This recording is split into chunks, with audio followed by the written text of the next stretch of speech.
नमस्कार दोस्तों, मैं Dharmendra Verma online institute DK में आपका बहुत बहुत स्वागत करता हूं। जैसा कि आप सभी को पता है, यहाँ पर ये भारतीय संविधान लिखा है, पहले तो ये याद रखिएगा।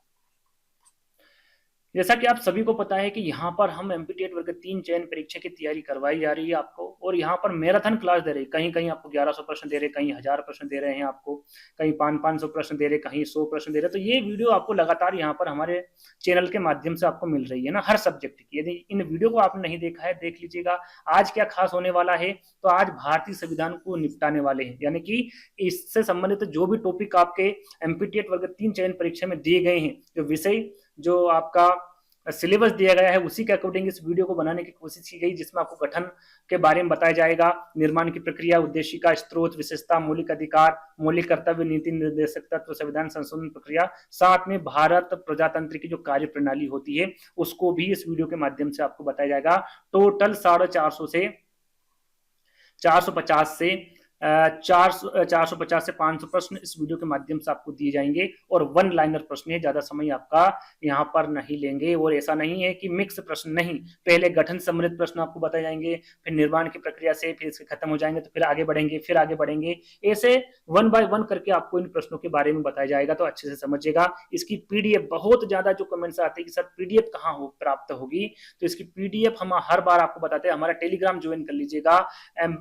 आप टेलीग्राम पर ऑनलाइन इंस्टीट्यूट डीके लिखेंगे तो भी आप पहुंच जाएंगे, या फिर इस वीडियो के डिस्क्रिप्शन में हमारे चैनल की लिंक आपको मिल जाएगी, तो उस पर जैसे ही क्लिक करेंगे हमारे टेलीग्राम पर जुड़ जाइएगा। वहां पर ये पीडीएफ आपको फ्री में उपलब्ध हो जाएगी, तो जाकर एक बार देख लीजिएगा। और भी जो हमने वीडियोस बनाई है उनकी भी आपको पीडीएफ वहां पर उपलब्ध हो जाएगी, वो भी बिल्कुल फ्री में, किसी प्रकार का कोई चार्ज नहीं देना है। ये सब हम जो आपके लिए कर रहे हैं, उसके लिए आपको क्या करना है, सिर्फ और सिर्फ इस वीडियो को शेयर करना है।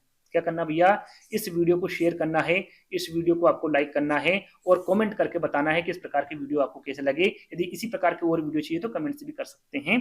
तो चलिए शुरुआत करते हैं। सबसे संविधान सभा के गठन के बारे में हम सारी जानकारी आपको देंगे। तो सबसे पहला प्रश्न है आपका, तो संविधान सभा का जो पहला सत्र है वो कब हुआ था, तो याद रखिएगा, सन हमेशा याद रखिएगा भैया, 9 दिसंबर 1946। कब हुआ था, 9 दिसंबर 1946। संविधान सभा के लिए चुनाव कब संपन्न हुए थे, तो चुनाव भी 1946 में हुए थे। कब हुए थे, 1946 में। अब इसकी स्थापना कब हुई थी, देखिए स्थापना आपको पता होना चाहिए, स्थापना पूछ लिया फिर पहला सत्र पूछ लिया, है ना। ये हुई थी 9 दिसंबर 1946, बात एक ही है, लेकिन यदि सत्र पूछे तो भी आपका यही आंसर होना चाहिए, और स्थापना पूछे तो भी आपका आंसर यही होना चाहिए। भारत को एक संविधान देने का जो प्रस्ताव है संविधान सभा द्वारा पारित किया गया था। कब किया गया था भैया, पारित के बारे में पूछे तो याद रखिएगा जनवरी 22, यानी कि 22 जनवरी 1947 सन आपको हमेशा ध्यान में रखना है। संविधान सभा का जो प्रथम अधिवेशन ये कहां पर हुआ था, तो याद रखिएगा दिल्ली में हुआ था। कहां पर हुआ था, दिल्ली में। भारतीय संविधान के जनक के बारे में पूछ ली, इंपोर्टेंट पूछा जाता है, तो डॉक्टर बी आर अम्बेडकर। कौन थे, बी आर अम्बेडकर। संविधान सभा के उद्घाटन अधिवेशन का अध्यक्ष के बारे में पूछ ले, संविधान सभा के उद्घाटन अधिवेशन के अध्यक्षता के बारे में पूछे तो सच्चिदानंद सिन्हा थे। ये आपके अस्थायी अध्यक्ष भी थे, आगे इनके बारे में बात करेंगे, जैसा कि प्रश्न में यहाँ पर लिखा हुआ है। देखिए यहाँ पर दो बात का विशेष ध्यान देना है। यदि अस्थायी पूछे कि अस्थायी अध्यक्ष पूछे तो वो आपके सच्चिदानंद सिन्हा थे। लगभग ये 2 दिन के ही अस्थायी अध्यक्ष बने थे। उनके बाद में आपके जो स्थायी अध्यक्ष बना दिए गए थे डॉक्टर राजेंद्र सिंह को बना दिए गए थे ना। किनको, डॉक्टर राजेंद्र सिंह आपके ये स्थायी अध्यक्ष थे। और भारतीय संविधान को किसने बनाया था, तो संविधान सभा ने। किसने बनाया था भैया, संविधान सभा ने बनाया था। भारतीय संविधान सभा को प्रारूप मसविदा, जिसको प्रारूप समिति भी कह लीजिए या फिर मसविदा समिति भी कह लीजिए, इसके अध्यक्ष के बारे में पूछे तो याद रखिएगा डॉक्टर बी आर अम्बेडकर। कौन थे भैया, डॉक्टर बी आर अम्बेडकर। संविधान के प्रारूप या फिर मसविदा समिति के समकक्ष प्रस्तावना का प्रस्ताव किसके द्वारा रखा गया था, प्रश्न को देखिए ध्यान से पढ़िएगा, अध्यक्ष पूछे। और प्रस्ताव किसके द्वारा रखा गया था इस समिति के समकक्ष, तो ये जवाहरलाल नेहरू द्वारा रखा गया था, जो कि उस समय के प्रधानमंत्री हुआ करते थे, है ना। तो जवाहरलाल नेहरू आपका यहाँ पर करेक्ट आंसर होगा। भारतीय संविधान सभा को संघीय शक्ति समिति के अध्यक्ष के बारे में पूछा गया। भाई संघीय शक्ति समिति के अध्यक्ष के बारे में पूछे तो आपको पंडित जवाहरलाल नेहरू होंगे। संविधान सभा के संवैधानिक सलाहकार के बारे में पूछा जा सकता है, बी एन राव होंगे। संविधान सभा को प्रारूप, जैसे मसविदा समिति की नियुक्ति के बारे में पूछे, जैसे कि हमने बताया था कि प्रारूप समिति के अध्यक्ष कौन थे, तो वो भीमराव अम्बेडकर थे। लेकिन इसकी नियुक्ति कब हुई थी, तो इसकी नियुक्ति हुई थी 20 अगस्त 1947 को। कब हुई थी, 20 अगस्त 1947 को। भीमराव अम्बेडकर का संविधान सभा में निर्वाचन हुआ था, तो ये कहां से हुआ था? तो याद रखिएगा पश्चिम बंगाल से हुआ था। भारत की संविधान सभा गठित करने का आधार क्या था भाई? आधार के बारे में पूछ ले, अच्छा प्रश्न है। तो कैबिनेट मिशन प्लान 1946 इसको आधार बनाकर भारतीय संविधान को रखा गया था, इसकी आधारशिला रखी गई थी ना। भारत की संविधान सभा किसके अनुसार गठित हुई थी? तो अभी हमने देखा कैबिनेट मिशन योजना कह लीजिए, कैबिनेट मिशन प्लान 1946 कह लीजिए, है ना। याद रखिएगा, अच्छा प्रश्न है। संविधान सभा के सदस्यों को किसने प्रत्यक्ष रूप से निर्वाचित किया? तो प्रांतों की विधानसभा ने। किसने? प्रांतों की विधानसभा ने। संविधान सभा में किस देशी रियासत के प्रतिनिधि ने भाग नहीं लिया था? तो याद रखिएगा, ये हैदराबाद ने नहीं लिया था। किसने? कौन सी रियासत ने? हैदराबादी रियासत ने नहीं लिया था भाग, है ना। सत्र 1936 में भारतीय राष्ट्रीय कांग्रेस द्वारा संविधान सभा के गठन की मांग कहां पर हुई या फिर अधिवेशन में कहां पर रखी गई थी? तो ये आपके फैजपुर में। कहां पर? फैजपुर में, याद रखिएगा। संविधान सभा द्वारा अंतिम रूप से पारित संविधान में कुल कितने अनुच्छेद और अनुसूचियां थी? तो यहां पर देखिए पूछा क्या गया है। तो याद रखिएगा, संविधान सभा द्वारा अंतिम रूप से, यानी कि जब संविधान पूर्ण रूप से बन गया था उसके बाद, यानी कि कह सकते हैं कि मूल संविधान में कितने अनुच्छेद, जब शुरुआती है ना अंतिम रूप जब दे दिया था उसके टाइम का पूछा गया है। तो यहां पर देखिए अनुच्छेद कितने, तब 395, अब कितने हैं? 448। आगे हम बात करेंगे, सारी चीजें एक एक करके बताएंगे, है ना। तो 448 अभी है वर्तमान में, और 8 अनुसूचियां तब थी मूल संविधान में, जो कि मैंने आपको क्विज के तौर पर भी प्रश्न पूछा था और काफी बच्चों ने 12 लगाया था। देखिए 12 अभी है वर्तमान में, है ना। 12 अनुसूचियां अभी, लेकिन मूल संविधान में पूछ ले या फिर अंतिम रूप में पारित संविधान में पूछ ले तो याद रखिएगा वो 8 अनुसूचियां होंगी। क्या होगी? 8 अनुसूचियां। और यदि वर्तमान में पूछे तो वो 12, है ना। याद रखिएगा विशेषकर। भारत के लिए संविधान सभा को रचना हेतु संविधान सभा का विचार किसने प्रस्तुत किया था? तो यहां पर देखिए स्वराज पार्टी ने। कब किया था? 1942 में। कब किया था? 1942 में, है ना। विचार करा था ये, है ना। अब तक भारत के संविधान की उद्देशिका में कितनी बार संशोधन किया जा चुका है? तो एक बार। कितनी बार किया गया भैया संशोधन? अभी तक एक बार किया गया है। भारतीय संविधान की उद्देशिका में परिवर्तन के संशोधन अधिनियम में किए गए हैं। तो याद रखिएगा 42वां संशोधन अधिनियम 1976। संविधान को, संशोधन को याद रखिएगा, इस अधिनियम को याद रखिएगा। काफी प्रश्न इससे बनने वाले हैं और आगे पूछे भी आपसे जाने वाले हैं। तो भारतीय संविधान के संशोधन द्वारा प्रस्ताव में 2 शब्द समाजवादी और धर्मनिरपेक्ष जोड़े गए थे। तो ये है 42वें संविधान संशोधन में, है ना। तो 42वें से काफी प्रश्न पूछे जाएंगे। काफी बड़ा संशोधन है ये, काफी बड़ा संशोधन अधिनियम है। तो आगे हम इस पे एक एक करके चर्चा करेंगे। अब बात करते हैं संविधान की विशेषता के बारे में, है ना। इनकी विशेषता क्या क्या है संविधान की? तो भारतीय राजनीतिक व्यवस्था में कौन सर्वोच्च है भैया? तो याद रखिएगा हमेशा कौन है? संविधान है। विश्व का सबसे बड़ा लिखित एवं सर्वाधिक व्यापक संविधान किस देश का है? तो वो भारत का सबसे सर्वाधिक व्यापक संविधान, है ना। याद रखिएगा सबसे बड़ा लिखित और सर्वाधिक व्यापक संविधान किस देश का होगा? भारत का होगा। भारत के संविधान में भारत को माना गया है तो राज्यों का एक संघ माना गया है। कैसा माना गया है? राज्यों का एक संघ। भारत एक धर्मनिरपेक्ष देश है। इसका क्या तात्पर्य है भैया? तो उसका राज्य स्तर पर कोई धर्म नहीं है। याद रखिएगा राज्य स्तर पर क्या है? कोई धर्म नहीं है। आपका भारत एक धर्मनिरपेक्ष देश है, इसका तात्पर्य यहाँ पर बताया गया है। भारत किस प्रकार का देश है? तो भारत एक संसदात्मक प्रजातंत्र है। संसद बनी हुई है, उसमें अलग अलग वो बनाए गए हैं, पार्ट बनाए गए हैं, जिसके बारे में हम आगे बात करने वाले हैं। तो भारत एक क्या है? संसदात्मक प्रजातंत्र है। भारतीय संविधान का स्वरूप किस प्रकार का है? तो भैया संरचना के संज्ञानात्मक, भावना में एकात्मक है। याद रखिएगा भारतीय संविधान पर सबसे अधिक प्रभाव किसके द्वारा पड़ा? तो भारत सरकार अधिनियम 1935 का पड़ा। किसका पड़ा? भारत सरकार अधिनियम 1935 का। भारतीय संविधान में कितने आर्टिकल्स हैं? ये याद रखिएगा, अच्छा प्रश्न है। तो आर्टिकल्स के बारे में पूछे तो कितने भैया? 470 से अधिक आर्टिकल्स है भारत संविधान में। भारत में किस प्रकार की शासन व्यवस्था अपनाई गई? तो ये संसदात्मक प्रणाली से भी हमने बताया था। तो संसदात्मक प्रणाली, है ना। कितने टोटल वो आपको आगे बताए जाएंगे। भारतीय संविधान के वृहद होने के कारण क्या है? इसमें संघ तथा राज्य दोनों सरकारों का क्या है? संविधान है। किसका है? राज्य। इसमें संघ का और राज्य दोनों सरकारों का संविधान है। तो 36वें का आंसर आपको पता चल गया। आगे बात करेंगे, भारत में वेद प्रभुसत्ता निहित है तो संविधान में। किसमें है? संविधान। भारतीय संविधान का अभिभावक कौन है? तो सर्वोच्च न्यायालय। कौन है भैया अभिभावक? सर्वोच्च न्यायालय है। याद रखिएगा भारतीय संघवाद को किसने सहकारी संघवाद कहा है? तो जी ऑस्टिन द्वारा कहा गया। किसके द्वारा? जी ऑस्टिन द्वारा कहा गया है।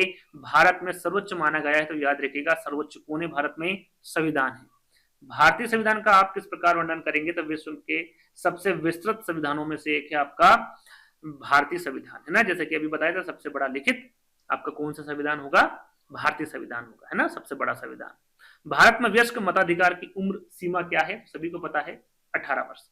लिखित संविधान की अवधारणा में सर्वप्रथम कहां जन्म लिया था? तो याद रखिएगा कहां पर लिया था? फ्रांस में लिया था। अध्यक्षात्मक शासन का उदय सर्वप्रथम किस देश में हुआ था? तो याद रखिएगा भैया, संयुक्त राज्य अमेरिका में हुआ था। किसका? अध्यक्षात्मक शासन का। भारत के संविधान में संघीय शब्द की जगह किन शब्दों को स्थान दिया गया है? तो राज्यों का संघ। क्या दिया गया भैया? राज्यों का संघ दिया गया है। भारत का संविधान अपना प्राधिकार किससे प्राप्त करता है? तो भारत की जनता से करता है। किससे करता है प्राधिकार? भारत की जनता से करता है। तो 2 टॉपिक आपके समाप्त हो चुके हैं। अब बात करेंगे संविधान के स्रोत के बारे में। चलिए, संविधान के स्रोत में आपका पहला प्रश्न है कि भारतीय संविधान में मौलिक कर्तव्य का विचार कहां से लिया गया है? देखिए, मौलिक कर्तव्य आईएमपी प्रश्न है, याद कर लीजिएगा। मौलिक कर्तव्य का जो विचार है वो रूस के संविधान से लिया गया। कहां से? रूस के संविधान से लिया गया है। भारतीय संविधान में सम्मिलित नीति निर्देशक तत्वों की प्रेरणा हमें किस संविधान से प्राप्त हुई है? तो याद रखिएगा, जो नीति निर्देशक तत्वों की प्रेरणा है ये आयरलैंड से प्राप्त हुई है। कहां से? आयरलैंड से। भारतीय संविधान में मौलिक अधिकारों का उल्लेख करते हुए किस देश का अनुसरण किया गया है? तो याद रखिएगा, मौलिक अधिकारों का जो उल्लेख करते हुए आपका अमेरिका देश का अनुसरण किया। कहां का? अमेरिका का। भारतीय संविधान में संसदीय व्यवस्था को किस देश के संविधान के समान रखा गया है? तो ब्रिटेन। जो संसदीय व्यवस्था है इसे किस देश के संविधान के समान रखा गया है? तो ब्रिटेन। याद रखिएगा, ब्रिटेन देश के संविधान के समान रखा गया है। अगला प्रश्न है, भारत के संविधान निर्माताओं ने न्यायिक पुनरावलोकन के विचार को ग्रहण किया है? तो याद रखिएगा, ये किया है अमेरिका से। किससे किया है? अमेरिका से। कानून के समान संरक्षण वाक्य कहां से लिया गया है? तो भैया, कानून के समान संरक्षण है, ये भी आपका अमेरिका से लिया गया है। भारतीय संविधान में राज्य के नीति निर्देशक तत्वों की संकल्पना किस देश के संविधान पर आधारित थी? हम बता चुके हैं, आयरलैंड। संविधान के संरक्षण के रूप में सर्वोच्च न्यायालय का अधिकार विश्व के किस संविधान से लिया गया है? तो याद रखिएगा, सर्वोच्च न्यायालय का अधिकार जो है आपका अमेरिका के संविधान से लिया गया है। भारतीय संविधान में मूल कर्तव्यों को शामिल करने का विचार किस देश से लिया गया है? तो मूल कर्तव्यों को शामिल करने का विचार कहां से लिया गया है? पूर्व सोवियत संघ से लिया गया है। याद रखिएगा, भारतीय संविधान में मौलिक अधिकारों की व्यवस्था किस देश के संविधान से ली गई है? तो ये आपके संयुक्त राज्य अमेरिका से ली गई। कहां से? संयुक्त राज्य अमेरिका से ली गई है। संविधान निर्माताओं में कौन सा लक्षण अमेरिका के संविधान से ग्रहण किया है? तो भैया, सर्वोच्च न्यायालय के न्यायाधीशों के पद को हटाने की विधि, जैसे कि हमने अभी आपको बताया था, है ना। कहां से लिया गया है? ये अमेरिका के संविधान से ग्रहण किया गया है। सर्वोच्च न्यायालय के न्यायाधीशों को पद से हटाने की विधि। भारतीय संविधान के निर्माण में सर्वाधिक गंभीर प्रभाव किसने छोड़ा? तो भारत सरकार अधिनियम 1935। ये भी शायद मैं आपको पहले बता चुका हूं। भारतीय संविधान में संघवाद किस देश से लिया गया है? देखिए, संघवाद के बारे में पूछे तो कनाडा से लिया गया है। संघात्मक शासन व्यवस्था को सर्वप्रथम किस देश ने अपनाया था? तो याद रखिएगा, संघात्मक शासन व्यवस्था के बारे में पूछे तो एक कनाडा ने अपनाया था। किसने? कनाडा ने। भारत की संसदीय प्रणाली किससे प्रभावित है? यहाँ पर भारत की संसदीय प्रणाली के बारे में पूछा गया है, ये किससे प्रभावित है भैया? तो इंग्लैंड से प्रभावित है। भारत के संविधान की प्रस्तावना में प्रतिष्ठापित स्वतंत्रता, समानता और भाईचारे के आदेशों का प्रेरणा कहां से मिली है? तो फ्रांस की क्रांति से मिली। कहां से? फ्रांस की क्रांति से। संसदीय शासन प्रणाली सर्वप्रथम किस देश में विकसित हुई थी? तो याद रखिएगा, संसदीय शासन प्रणाली के बारे में पूछे तो ब्रिटेन आपका करेक्ट आंसर होगा। हमारे संविधान में मूल अधिकार कहां के संविधान द्वारा प्रेरित है? कहां से लिया गया है मूल अधिकार? तो ये संयुक्त राष्ट्र अमेरिका से लिया गया है। भारत के राष्ट्रपति की आपातकालीन शक्तियां किस देश की देन है? तो जर्मनी के वीमर संविधान की देन है। हमारे संविधान में मूल अधिकार किस संविधान से प्रेरित है? आपको बता चुका, काफी बार प्रश्न आ चुका, रिपीटेड प्रश्न है ना। तो क्या है आपका, क्या सही आंसर होगा? अमेरिका करेक्ट आंसर होगा। राज्यसभा के गठन में प्रतिभा, अनुभव एवं सेवा को प्रतिनिधित्व देने में भारतीय संविधान निर्माता किस देश से प्रभावित हुए थे? तो आयरिश गणतंत्र से प्रभावित हुए। किससे? आयरिश गणतंत्र से। भारतीय संविधान में समवर्ती सूची के बारे में पूछ ले भैया, इंपोर्टेंट है, याद रखिएगा। समवर्ती सूची के बारे में पूछे तो ये ऑस्ट्रेलिया से ली गई है। तो 3 टॉपिक आपके कंप्लीट हो चुके हैं। 4th टॉपिक है आपका संविधान के भाग। क्या है भैया? संविधान के भाग। तो इसमें देख लेते हैं क्या है प्रश्न आपके। संविधान के भाग 1 में किसका वर्णन है? याद रखिएगा, अच्छा प्रश्न है। तो संघ और उसका राज्य क्षेत्र। क्या है? संघ और उसका राज्य क्षेत्र। भारतीय संविधान में कुल कितने भाग है? देखिए, यहाँ पर भारतीय संविधान यदि मूल संविधान के बारे में पूछे, जब बना था कि भाई मूल संविधान में कुल कितने भाग है, तो वो है 22। कितने हैं? 22। बाद में 3 जोड़ दिए गए, तो टोटल कितने हो गए आपके? 25। टोटल कितने हो गए? 25। वर्तमान में अभी भारतीय संविधान में कुल कितने भाग होंगे? 25 होंगे। आगे उसके बारे में बात करेंगे, लेकिन मूल संविधान के बारे में यदि आपसे पूछे तो वो 22 आपका करेक्ट आंसर होगा, है ना, याद रखिएगा। संविधान के किस भाग में संविधान संशोधन की प्रक्रिया का उल्लेख है? तो भाग 20 में। अच्छा प्रश्न है, पूछा जा सकता है, याद रखिएगा, भाग 20। संविधान के किस भाग में ग्राम पंचायतों की स्थापना की बात कही है? तो ग्राम पंचायत के बारे में पूछे तो ये भाग 4 है। संविधान के किस भाग में नीति निर्देशक तत्वों का उल्लेख है? नीति निर्देशक तत्वों का उल्लेख पूछे तो ये चतुर्थ भाग में है। कहां पर है? चतुर्थ भाग, है ना, भाग 4। संविधान के किस भाग में मूल अधिकार का उल्लेख मिलता है? यहाँ पर देखिए मूल अधिकार का उल्लेख मिलता है भाग 3 में, है ना। भाग 3 में बहुत सारे अधिकार है या फिर इनके अंतर्गत बहुत सारी चीजें हैं, वो आगे मैं एक एक करके बताऊंगा। जो 25 भाग में बताऊंगा, एक साथ बताऊंगा, 1 से लगाकर 25 तक, उसमें क्या क्या इंक्लूड किए गए हैं भारत सरकार द्वारा या फिर संविधान में, वो सारी चीजें हम एक एक करके जानेंगे। अभी हम यहाँ पर प्रश्न की ओर ध्यान देते हैं। भारत के संविधान का भाग 4 किसके बारे में बताता है? तो राज्य के नीति निर्देशक सिद्धांत के बारे में बताता है, जो कि हमने अभी यहाँ पर पढ़ा, है ना। संघीय कार्यपालिका की व्याख्या संविधान के किस भाग में की गई? तो भाग 5 में की गई है। किसकी? संघीय कार्यपालिका की व्यवस्था। संविधान के किस भाग में नागरिकता का उल्लेख है भैया? तो नागरिकता का जो उल्लेख है वो भाग 2 में। किसमें है? भाग 2 में। संविधान के किस भाग में अस्थायी संक्रमणकालीन और विशेष उपबंधों के प्रावधान है? तो भाग 21 में। किसमें भैया? भाग 21 में। पंचायती राज से, यहाँ पर भारतीय संविधान के किस भाग में पंचायती राज से पंचायती लिखा हुआ से संबंधित प्रावधान है? तो भाग 9 में। किसमें है? भाग 9 में। पंचायती राज के साथ साथ आपका नगर पालिका जो है ये किससे संबंधित है? तो ये भी भाग 9 से। पंचायती राज और नगर पालिका दोनों आपको ध्यान में रखना है। चलिए, जैसा कि मैंने आपको बताया था कि भाई मूल संविधान की अनुसूची के बारे में पूछे तो वो 8 है। कितनी मूल संविधान में? 8 अनुसूची है, जो कि मैंने क्यूज पर भी पूछा था। बहुत सारे बच्चे 12 बता रहे थे, लेकिन 12 नहीं है। 12 कब होगा? जब आपसे डायरेक्टली पूछ ले कि भाई संविधान में कितनी अनुसूचियां है या फिर वर्तमान संविधान में कितनी अनुसूचियां है। तो इस प्रकार का प्रश्न आता है तो आपको क्या करना है? 12 लगाकर आना है, क्योंकि 4 बाद में इन्होंने अनुसूचियां जोड़ी थी। अब कौन सी 12 अनुसूचियां है संविधान की, वो आपको पता होना चाहिए, और क्या है उसमें, क्या जोड़ा गया है ना, कौन से क्षेत्र उसके अंतर्गत आते हैं, सारी चीजें यहाँ पर 1 से लगाकर 8 अनुसूची आपके 12 अनुसूची आपके लिए रखी है। तो पहली अनुसूची में आपको क्या जाएगा? संघ और उसके राज्य क्षेत्र आ जाएंगे। दूसरी अनुसूची में वेतन भत्ते और पेंशन आ जाएगा। तीसरी अनुसूची में शपथ या फिर प्रतिज्ञान के प्रारूप आ जाएंगे आपके। चौथी अनुसूची में राज्यसभा की सीटें का आवंटन आ जाएगा। अच्छा प्रश्न आईएमपी है, याद रखिएगा। 5वीं अनुसूची में आपका अनुसूचित क्षेत्रों और अनुसूचित जनजातियों के प्रशासन और नियंत्रण से संबंधित प्रावधान इसमें अंतर्गत आएंगे। 6ठी अनुसूची में आपका असम, मेघालय, त्रिपुरा और मिजोरम राज्यों के जनजातीय क्षेत्रों के प्रशासन से संबंधित प्रावधान इसके अंतर्गत आएंगे। 6ठी अनुसूची में, है ना। एक अनुसूची में बहुत सारे प्रावधान दिए गए हैं, इसलिए इनको एक साथ मैंने यहाँ पर रख दिया है ना, ताकि अलग अलग प्रश्न आपको देखने को ना मिले। 7वीं अनुसूची के बारे में पूछे तो भैया केंद्र और राज्यों के बीच शक्तियों का विभाजन, जैसे कि संघ सूची, राज्य सूची और समवर्ती सूची, किसके अंतर्गत आएगी भैया? 7वीं अनुसूची आईएमपी के, ध्यान दीजिएगा। 8वीं अनुसूची की बात करें तो ये भी आईएमपी भैया। भारत की जो आधिकारिक भाषा 22 भाषाओं को जो मान्यता प्राप्त हुई है वो कौन सी अनुसूची में हुई है? तो 8वीं अनुसूची के माध्यम से हुई है। 9वीं अनुसूची की बात करें तो कुछ अधिनियमों और विनियमों का सत्यापन आप 9वीं अनुसूची में देख सकते हैं।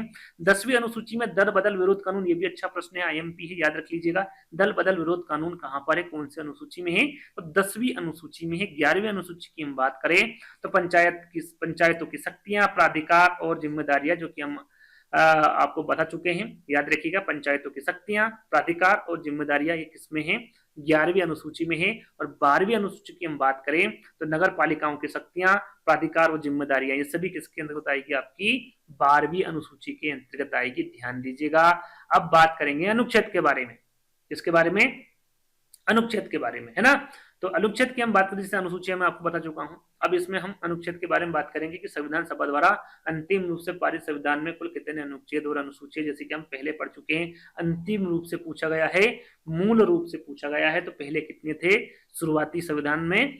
395 अनुच्छेद थे और 8 अनुसूचियां थी, जिसमें भाषाएं कितनी थी? 22, और अभी भी 22 भाषा है। और कितने भाग है भैया? तो 22 भागों में इसे बांटा था। मूल संविधान की बात की जा रही है ना। अब कितने हैं वो आप आगे बात करेंगे। और 8 अनुसूचियां थी, याद रखिए, जो कि हम बता चुके हैं, है ना। और यह 26 जनवरी 1950 को लागू हुआ था। कब हुआ था? 26 जनवरी 1950 को, जिस दिन भारत हर साल गणतंत्र दिवस मनाया जाता है, उस समय से क्या करा था? लागू किया गया था। याद रखिएगा लागू कब किया था इसे? 26 जनवरी 1950 को। वर्तमान में अनुच्छेदों की संख्या देखिए, मूल में कितनी है? 395। वर्तमान में कितनी है? 448। पहले कितने अनुसूचियां थी आपकी? 8 थी। कितनी? अब कितनी है? 12 है ना। और पहले कितने भाग थे? 22। अब बढ़कर कितने हो गए? 25 हो गए, है ना। अब इसमें आप देखेंगे 25 भाग कौन कौन से है। तो भारतीय संविधान में पहले 22 भाग थे, लेकिन वर्तमान में भारतीय संविधान में कितने हैं? 25 भाग है, जिसमें 448 अनुच्छेद आपके पूरे हो चुके हैं, और इसमें 12 अनुसूचियां है, जिसमें संशोधन अभी तक कितने हो चुके हैं? तो 106 संशोधन हो चुके हैं। इसके अंतर्गत आपके 25 भाग आ जाएंगे, 448 अनुच्छेद आ जाएंगे, और 12 अनुसूची आ जाएगी आपको 106 संशोधन में, है ना। अब वो 3 भाग कौन कौन से जोड़े गए हैं भैया? तो आपका 9A नगर पालिका, जो कि हम पहले बता चुके हैं, 9B सहकारी समिति, और 14A आपका न्यायाधिकरणों को संशोधन के साथ मूल संविधान में जोड़ा गया है ना। तो ये जो 3 भाग हैं, ये आपके एक्स्ट्रा जोड़े गए हैं। इनको जोड़ेंगे तो टोटल कितने हो जाएगी? आपकी 25 भाग हो जाएंगे। अब 25 भाग कौन कौन से हैं और इसमें कौन से अनुच्छेद आएंगे, इसमें किसका उल्लेख किया गया है, तो ये आपको पता होना चाहिए। यदि भाग 1 की हम बात करें, क्योंकि इसमें बहुत सारे चीजें, जैसे कि अनुच्छेद 1 से 4 तक आपको क्या मिलेगा? संघ और उसका क्षेत्र मिलेगा, है ना। तो यदि संघ और उसका क्षेत्र पूछे कहां से कहां तक कौन से अनुच्छेद में है, तो 1 से 4 में। कहां पर है? कहां तक है? 104। 1 से 4।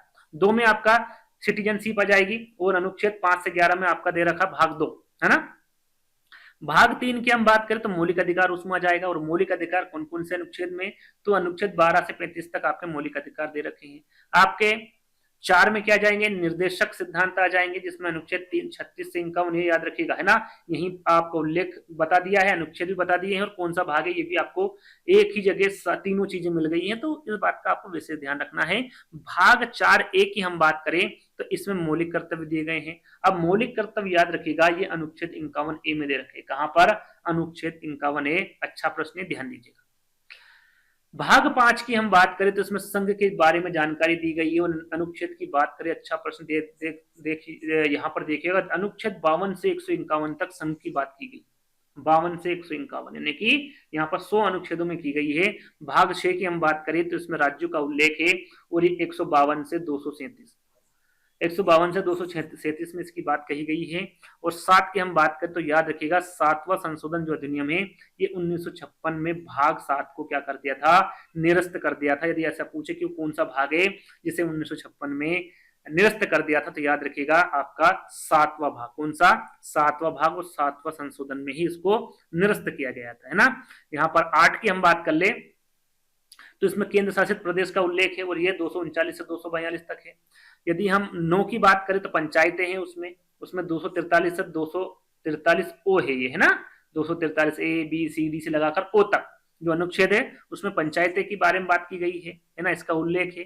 भाग 9A की हम बात करें तो नगर पालिका, जो कि हम बता चुके, जो नया जुड़ा हुआ है ना, भाग 9A भाग 9B जो अभी हमने बताया था, ये एक्स्ट्रा जो 3 जुड़े हैं उनकी बात की जा रही, जिसमें नगर पालिका आ गई, और अनुच्छेद 243 पी ओ के बाद में पी आता है, तो 243 पी के साथ साथ 243 झेठ जी तक चला गया है, और इसमें नगर पालिका की बात कही गई है। और यहाँ पर हम भाग 9B की बात करें तो सहकारी समिति इसके अंतर्गत आएगी, और अनुच्छेद आपका आएगा 243 झेठ एच और 243 झेठ टी तक आपका सहकारी समिति का उल्लेख किया गया है। भाग 10 की हम बात करें तो अनुसूचित और जनजाति क्षेत्र की बात यहाँ पर की गई है, और इसमें 244 से 244A तक अनुसूचित और जनजाति क्षेत्र की बात यहाँ पर की गई है। भाग 11 की हम बात करें तो इसमें संघ और राज्यों के बीच संबंध बताया गया है, और ये 245 से 263 तक बताया गया है, अनुच्छेद है ये। भाग 11 की हम बात करें तो इसमें वित्त, संपत्ति, अनुबंध और मुकदमे की बात की गई है, और अनुच्छेद रहेंगे आपके 264 से 301, है ना। भाग 13 की हम बात करें, 10, 11, 12 है ना, ये 12 था, 13 भाग है। तो भारत के क्षेत्र के भीतर व्यापार, वाणिज्य और समागम, ये अनुच्छेद 301 से 307 तक बात की गई है ना। यहाँ पर 14 की हम बात करें, भाग 14 की, तो संघ और राज्यों के अधीन सेवाएं आपकी अनुच्छेद 308 से 323 में दी गई है। और यहाँ पर 14A की हम बात करें तो इसमें न्यायाधिकरण के बारे में बताया गया है, उल्लेख किया गया है, और ये जो अनुच्छेद है 323 से 323A से 323B तक इसमें प्रावधान दिया गया है। भाग 15 की हम बात करें तो इसमें चुनाव से संबंधित उल्लेख है और 324 से 329 है। यहाँ पर देखिए अनुच्छेद याद करना बहुत जरूरी है। जो आपके 25 भाग है उनके बारे में यहाँ पर आपको एक एक करके बताया जा रहा है। 16 की हम बात करें तो कुछ वर्गों से संबंधित विशेष प्रावधान इसमें दिए गए हैं और अनुच्छेद आपके हो जाएंगे 330 से 342। 17 की हम बात करें तो इसमें आधिकारिक भाषाएं दी गई है और आधिकारिक भाषाएं कितनी बताई गई है भैया, 22 भाषा बताई गई है ना। यहाँ पर कितनी 22 भाषाओं का उल्लेख है, उसके बारे में भी आगे बात करेंगे। तो अनुच्छेद 343 से 351 तक आपकी आधिकारिक भाषाएं हो जाएगी। यहाँ पर हम 18 की बात करें तो आपातकालीन प्रावधान अनुच्छेद 352 से 360। यहाँ पर 19 की हम बात करें तो इसमें मिश्रित है और मिश्रित आपका 361 से 367 रहेगा, है ना। बात करें यहाँ पर 20 की तो इसमें संविधान संशोधन दिया गया जो कि बहुत आईएमपी है ना। इसके बारे में हम एक पूरा डिटेल वीडियो है ना एक और अलग से बना देंगे और इसमें भी संविधान संशोधन रखा गया है वन लाइनर। तो ये जो है आपका अनुच्छेद 368 याद रखिएगा। अनुच्छेद 368 में किसकी बात कही गई है, संविधान संशोधन में। कौन से भाग में, भाग 20 में। भाग 21 की बात करें तो अस्थायी संक्रमणकालीन और विशेष प्रावधान अनुच्छेद 369 से 392। अब भाग 22 की हम बात करें तो संक्षिप्त शीर्षक प्रारंभ हिंदी में आधिकारिक पाठ और निरसन, इसमें अनुच्छेद 393 से 395। अब यहाँ ये मत समझिएगा कि भाग 22 है तो सर 3 भाग कहाँ गए, कभी कभी बीच में ए बी सी भी आ गया था।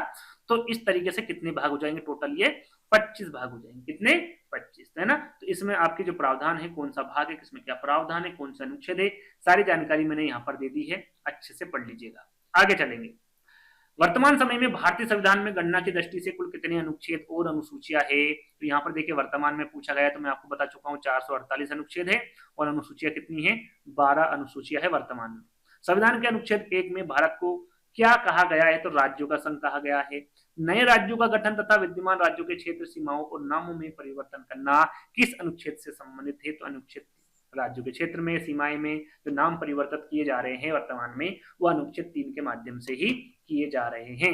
भारतीय संविधान में समानता का अधिकार 5 अनुच्छेदों द्वारा प्रदान किया गया है। तो ये जो अनुच्छेद है वो कौन कौन से हैं, तो ये आपके 14 से 18 तक। कहां तक है, भारतीय संविधान में समानता का जो अधिकार है 5 अनुच्छेद, 14 से 18 जोड़ेंगे तो कितने हो जाएंगे, 5 अनुच्छेद हो जाएंगे, है ना, याद रखिएगा। भारतीय संविधान के किस अनुच्छेद में प्रेस की स्वतंत्रता दी गई है, प्रेस की जो स्वतंत्रता है वो अनुच्छेद 19(1) में। इसमें अनुच्छेद 19(1) में। अगला प्रश्न है आपका, मौलिक अधिकार के अंतर्गत कौन सा अनुच्छेद बच्चों के शोषण से संबंधित है। तो बच्चों के शोषण के बारे में पूछे और अच्छा प्रश्न है तो अनुच्छेद 24 है। कौन सा है, अनुच्छेद 24। भारतीय संविधान के किस अनुच्छेद में राज्य सरकार को ग्राम पंचायत के संगठन का निर्देश देता है, तो वो है आपका अनुच्छेद 40। कौन सा है, अनुच्छेद 40। भारतीय संविधान के किस अनुच्छेद में भारतीय नागरिकों के मूल कर्तव्य शामिल है, तो मूल कर्तव्य जो है आपका अनुच्छेद 51(a) में। इसमें है अनुच्छेद 51(a) में। भारतीय संविधान का कौन सा अनुच्छेद राष्ट्रपति के पद के लिए पुनः निर्वाचन की योग्यता निर्धारित करता है, तो याद रखिएगा वो अनुच्छेद 57(57). भारतीय संविधान के अंतर्गत कल्याणकारी राज्य की अवधारणा किस अनुच्छेद में वर्णित है, अनुच्छेद 39। ये 2 प्रश्न आ गए है ना, ये प्रश्न, ये उत्तर है, क्या ये उत्तर है ना। तो भारतीय संविधान के अंतर्गत कल्याणकारी राज्य की अवधारणा किस अनुच्छेद में वर्णित है, तो याद रखिएगा वो है अनुच्छेद 39। अगला प्रश्न आपका यहां से शुरू हो जाता है कि भारत के संविधान के किस अनुच्छेद के अंतर्गत भारत के राष्ट्रपति पर महाभियोग चलाया जा सकता है। अच्छा प्रश्न, याद कर लीजिएगा। 61 अनुच्छेद, अनुच्छेद कौन सा, 61 के अंतर्गत भारत के जो राष्ट्रपति है इन पर महाभियोग चलाया जा सकता है। संविधान के किस अनुच्छेद में राष्ट्रपति पद का प्रावधान किया गया है, तो भैया यदि ये पूछे तो प्रावधान जो किया गया है ये अनुच्छेद 63 में किया गया है, उपराष्ट्रपति पद का प्रावधान, है ना। कौन सा अनुच्छेद संसद के 2 अधिवेशनों के बीच 6 माह के अंतराल की अनिवार्यता का उल्लेख करता है, यानी कि आपकी जो 2 सदन की बैठक है वो कम से कम 6 महीने के अंतराल में होनी चाहिए, यानी कि 6 महीने से ज्यादा नहीं होना चाहिए, अनिवार्य है उसके पहले कराना। तो वो होगी आपकी अनुच्छेद 85। कौन सी, अनुच्छेद 85। संविधान के किस अनुच्छेद के अंतर्गत राष्ट्रपति अध्यादेश जारी कर सकता है, तो ये कर सकता है अनुच्छेद 123। कौन सा भैया, अनुच्छेद 123। संविधान सभा किस अनुच्छेद में सर्वोच्च न्यायालय के न्यायाधीश पर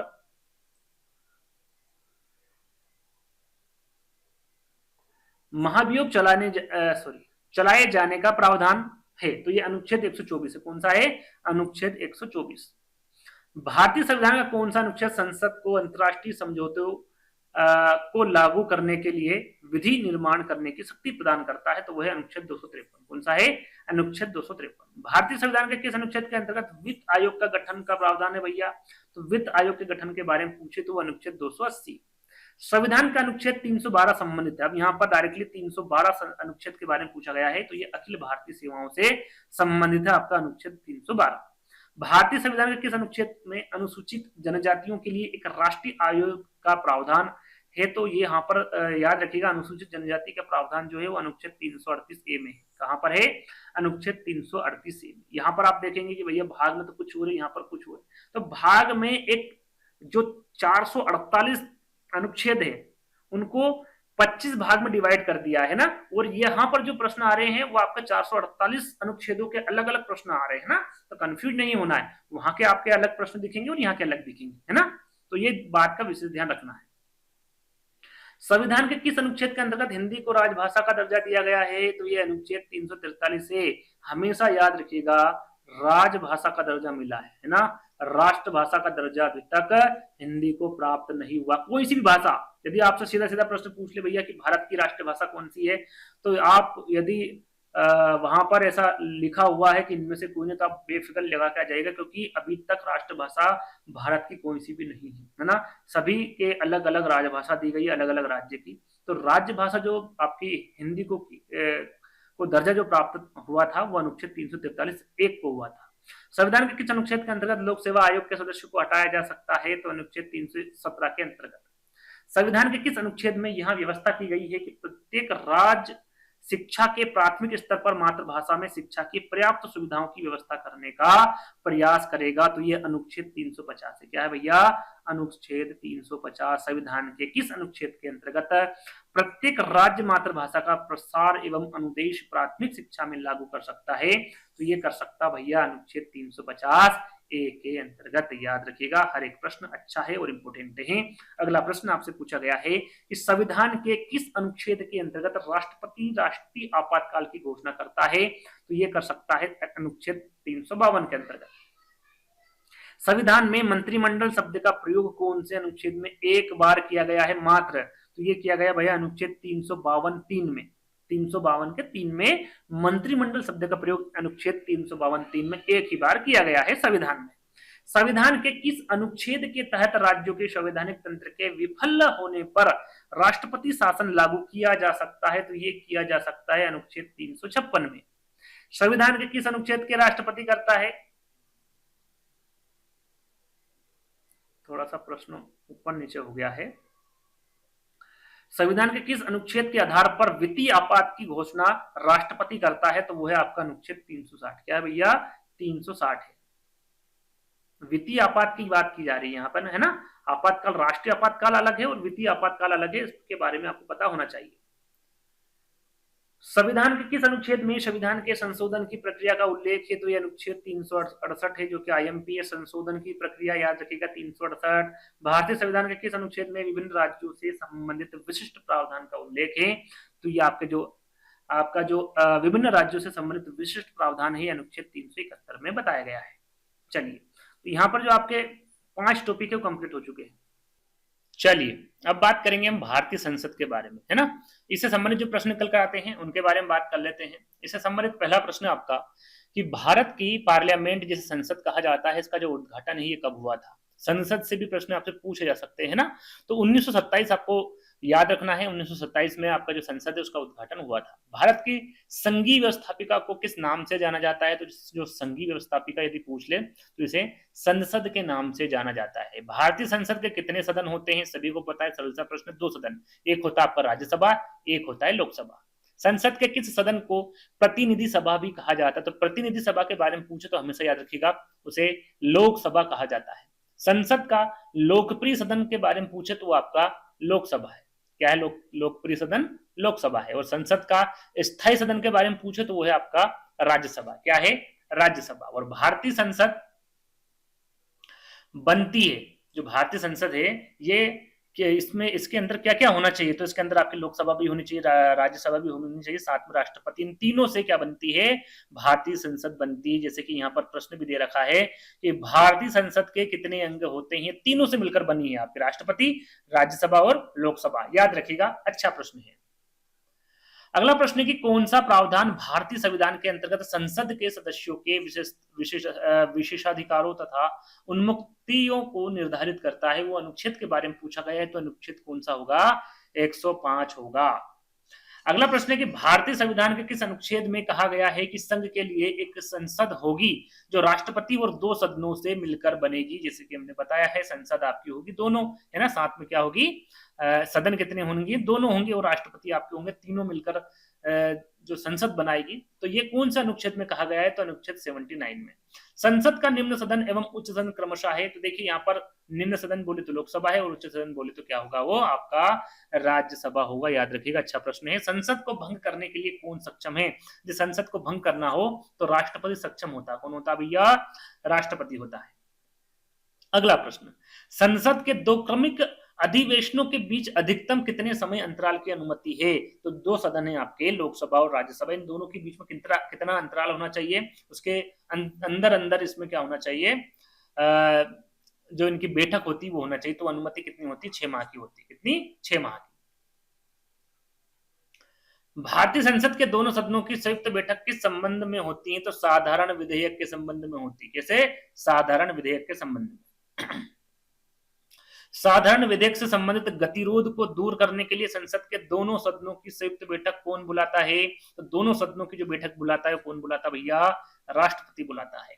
लोकसभा व राज्यसभा की संयुक्त बैठक कब होती है, अब होती कब है, जब लोकसभा और राज्यसभा में क्या होते हैं, मतभेद होने लगते हैं, तब जाके लोकसभा की और राज्यसभा की संयुक्त बैठक होती है। जब संसद के दोनों सदनों की किसी साधारण विधेयक में मतभेद हो तो इस गतिरोध को कैसे सुलझाया जाता है, तो दोनों सदनों की संयुक्त बैठक करके, जो कि अभी हमने आपको बताया। दोनों सदन कौन से, लोकसभा और राज्यसभा।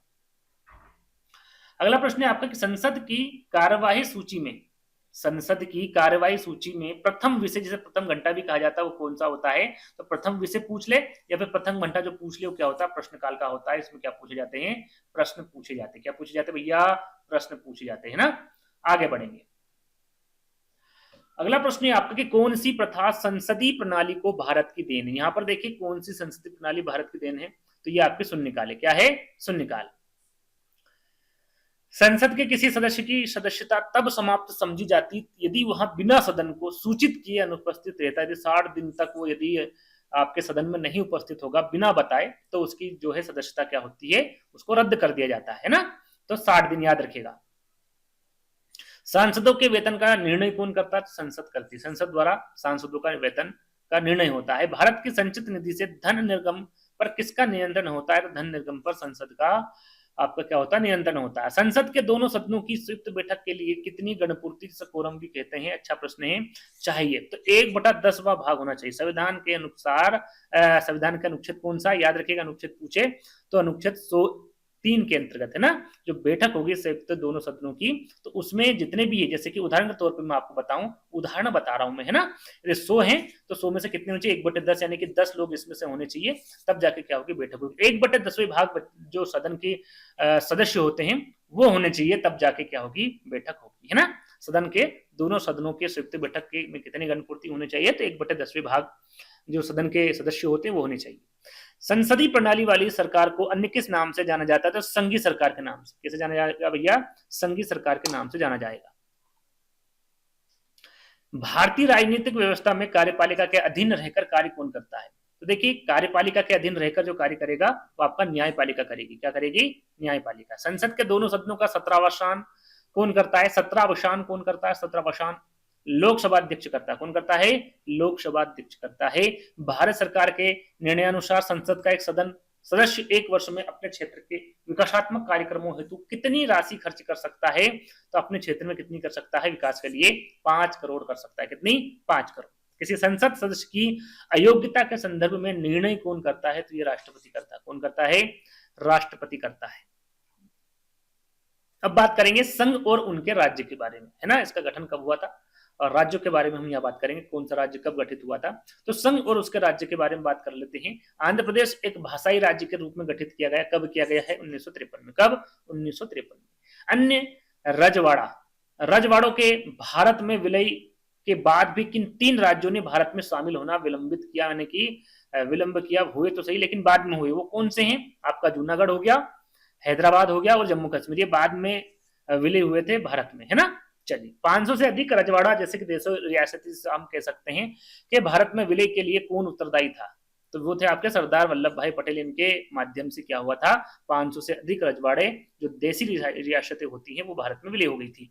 तो भाषाई आधार पर राज्यों का पुनर्गठन किस वर्ष किया गया था? तो भाषाई आधार पर पूछे तो जो आपका राज्यों का पुनर्गठन हुआ था वो 1956 में हुआ था। कब? 1956 में। भाषाई आधार पर गठित भारत का प्रथम राज्य के बारे में पूछे, अच्छा प्रश्न है। यदि भाषाई आधार पर पूछे तो भारत का प्रथम राज्य कौन सा होगा? वो आंध्र प्रदेश होगा। कौन सा होगा? आंध्र प्रदेश। राज्य पुनर्गठन आयोग का गठन किस वर्ष किया गया था? तो ये किया गया था भैया 1953 में। कब किया गया था? 1953 में। पौंडीचेरी को किस वर्ष भारतीय संघ में सम्मिलित किया गया? तो याद रखिएगा ये किया गया था 1962 में। कहां किया गया था? 1962 में, है ना। राज्य पुनर्गठन अधिनियम 1956 की बात करें तो इसके द्वारा कितने राज्यों और केंद्र शासित प्रदेशों की स्थापना की गई थी? तो ये कब की बात की जा रही है? राज्य पुनर्गठन अधिनियम 1956 की, है ना। तो तब आपके 14 राज्य थे और कितने केंद्र शासित प्रदेश थे? 6। यहाँ पर एक क्यूज के तौर पर एक प्रश्न आपसे पूछूंगा मैं, है ना, कि अभी वर्तमान में बताना है कमेंट के माध्यम से कि वर्तमान में कितने राज्य हैं और कितने केंद्र शासित प्रदेश है। कमेंट के माध्यम से सभी बच्चों को बताना जो ये वीडियो देख रहे हैं ना, कमेंट करके जरूर बताइएगा। किस वर्ष सिक्किम को राज्य का दर्जा दिया गया था? तो याद रखिएगा ये दिया गया था 1975 में। कब? 1975 में सिक्किम को राज्य का दर्जा दिया गया था। अब बात करते हैं मूल अधिकारों की। अब बात करेंगे मूल अधिकार की या फिर मौलिक अधिकार की, है ना। किसकी बात करेंगे? मौलिक अधिकार या मूल अधिकार की। तो सबसे पहले हम इसके बारे में कुछ पहले डिटेल दे देते हैं, उसके बाद प्रश्नों की ओर चलेंगे। तो देखिए, सबसे पहला प्रश्न है आपका इसमें कि भारतीय संविधान द्वारा भारतीय नागरिकों को कुल कितने मौलिक अधिकार प्रदान किए गए थे? टोटल कितने किए गए भैया? 6। मूल संविधान की पूछ ले कि मूल संविधान में कितने प्रस्तावित किए गए? तो 7। कितने थे पहले? 7 थे। एक हटा दिया गया, कौन सा? संपत्ति का अधिकार को यहां से हटा दिया गया है ना। टोटल कितने हो गए? 6। तो कुल 7 अधिकार मूल रूप से संविधान द्वारा प्रदान किए गए थे, जैसा कि मैंने अभी आपको बताया, है ना। 44वें संशोधन 1978 ईस्वी में संपत्ति के अधिकार को हटा दिया और एक कानूनी अधिकार 300A बना दिया। यहां पर ध्यान दीजिएगा, कौन से संशोधन में? याद रखिएगा 44वें संशोधन में। कब? 1978 में, है ना। और इसे जो आपका संपत्ति का अधिकार है, इसे कानून बना दिया गया था। कौन सा कानून यदि पूछ ले तो उस कानून का नाम है कानूनी अधिकार 300A बना दिया गया था। ये आपको याद रखना है। अब 6 मौलिक कर्तव्य कौन से हैं और वो कौन से अनुच्छेद के अंतर्गत आते हैं, ये भी आपको पता होना चाहिए। तो वो यहाँ पर लिखा हुआ है। 6 मौलिक अधिकार आपके उसमें है। पहला है समानता का अधिकार, जो अनुच्छेद 14 से लगाकर 18 तक इसमें इसका वर्णन किया गया है ना। 14 से 18 तक। स्वतंत्रता का अधिकार की हम बात करें तो अनुच्छेद 19 से 22 तक के उसमें आपका स्वतंत्रता का अधिकार का वर्णन किया गया। याद रखिएगा, दोनों आपके जो मौलिक अधिकार है वो काफी अच्छे हैं, है ना। आगे पूछे जा सकते हैं। 6 में 6 आपको याद करना है। शोषण के विरुद्ध अधिकार की हम बात करें तो अनुच्छेद 23 से लगाकर 24 तक इसके अंतर्गत आएगा। धर्म की स्वतंत्रता का अधिकार अनुच्छेद 25 से 28 तक। संस्कृति और शिक्षा संबंधित अधिकार तो अनुच्छेद 29 से 30 तक। और संवैधानिक उपचारों के अधिकार की हम बात करें तो अनुच्छेद 32, है ना। कौन सा? अनुच्छेद 32 में इसका वर्णन किया गया है। कि जो 6 मैंने आपको मौलिक अधिकार बताए हैं, इनको अच्छे से याद कर लीजिएगा। कहीं से भी किसी भी प्रकार से प्रश्न आपसे पूछा जा सकता है। यदि हम बात करें कि भाई जो पूरा आपका ये मौलिक अधिकार है, यदि भाग जो मैंने कितने बताए, भाग कितने हैं? तो भाग 25 है। तो इन 25 भाग में से कौन सा भाग है जिसमें मौलिक अधिकार संविधान का वर्णन किया है? तो वो है भाग 3 में। किसमें किया गया है? भाग 3 में। 25 ही भाग आपको बता चुका हूं पहले ही। मूल अधिकारों को स्वतंत्र किस देश में संवैधानिक मान्यता प्रदान की गई है? देखिए, यहाँ पर मूल अधिकारों को जो स्वतंत्रता प्रदान की गई, संवैधानिक मान्यता प्रदान की गई है, सॉरी, तो वो की गई संयुक्त राज्य अमेरिका। मौलिक अधिकार में संशोधन करने में कौन सक्षम है? मौलिक अधिकारों में जो यदि संशोधन करना हो, सॉरी, तो इसमें सक्षम कौन होता है? संसद द्वारा इसमें संशोधन किया जाता है। किसके द्वारा? संसद द्वारा। भारतीय नागरिकों के मौलिक अधिकारों का वर्णन संविधान के किन अनुच्छेदों में है? तो यदि यहाँ पर देखिए मौलिक अधिकारों का वर्णन पूछे तो 12 से 35 में है, जो कि हम आपको थोड़ी देर पहले बता चुके हैं। संविधान के अनुच्छेद 12 से 35 में भारतीय नागरिकों के मौलिक अधिकारों का वर्णन किया गया है। मौलिक अधिकारों का निलंबन कौन कर सकता है भैया? निलंबन, यदि निलंबन करना है कोई सा मौलिक अधिकार को तो राष्ट्रपति कर सकता है, जो कि 7वां किया जा चुका है ना। किसके द्वारा किया है? राष्ट्रपति द्वारा किया गया है। मौलिक अधिकार के बारे में सुनवाई करने का अधिकार किसको प्रदान किया गया है? तो सुनवाई यदि करना है तो सर्वोच्च न्यायालय को किया गया है। किसको? सर्वोच्च न्यायालय को। भारतीय नागरिकों को प्रदान किए गए मूल अधिकारों को क्या निलंबित किया जा सकता है? बिल्कुल किया जा सकता है, निलंबित किया जा सकता है। कौन कर सकता है? तो राष्ट्रपति के द्वारा किया जा सकता है। मौलिक अधिकारों की संरक्षण रक्षक कौन करता है? जो मौलिक अधिकार है भैया इसकी रक्षा कौन करेगा? तो न्यायपालिका करेगी। कौन करेगा? न्यायपालिका, है ना। चलिए, यदि इसमें सुनवाई करनी है तो आपको उसी के पास जाना पड़ेगा, सर्वोच्च न्यायालय के पास जाना पड़ेगा। मूल अधिकारों पर आवश्यक प्रतिबंध लगाने का अधिकार किसको है? यदि मूल अधिकारों पर आवश्यक प्रतिबंध लगाने हैं, कुछ सुधार करना है, कुछ प्रतिबंध लगाना है तो संसद द्वारा हो सकता है। मौलिक अधिकारों का प्रमुख उद्देश्य क्या है भैया? व्यक्तिगत स्वतंत्रता को सुनिश्चित करना कि जो व्यक्ति है उसे किस प्रकार की स्वतंत्रता दी गई है। तो 6 मैंने पॉइंट बताए, उनके माध्यम से स्वतंत्र है आपका व्यक्ति, है ना। या फिर अपनी बात की जाए तो 6 आपके मौलिक अधिकार, आप उस पर स्वतंत्र हैं। समानता का अधिकार भारतीय संविधान के किन 5 अनुच्छेदों में दिया गया है?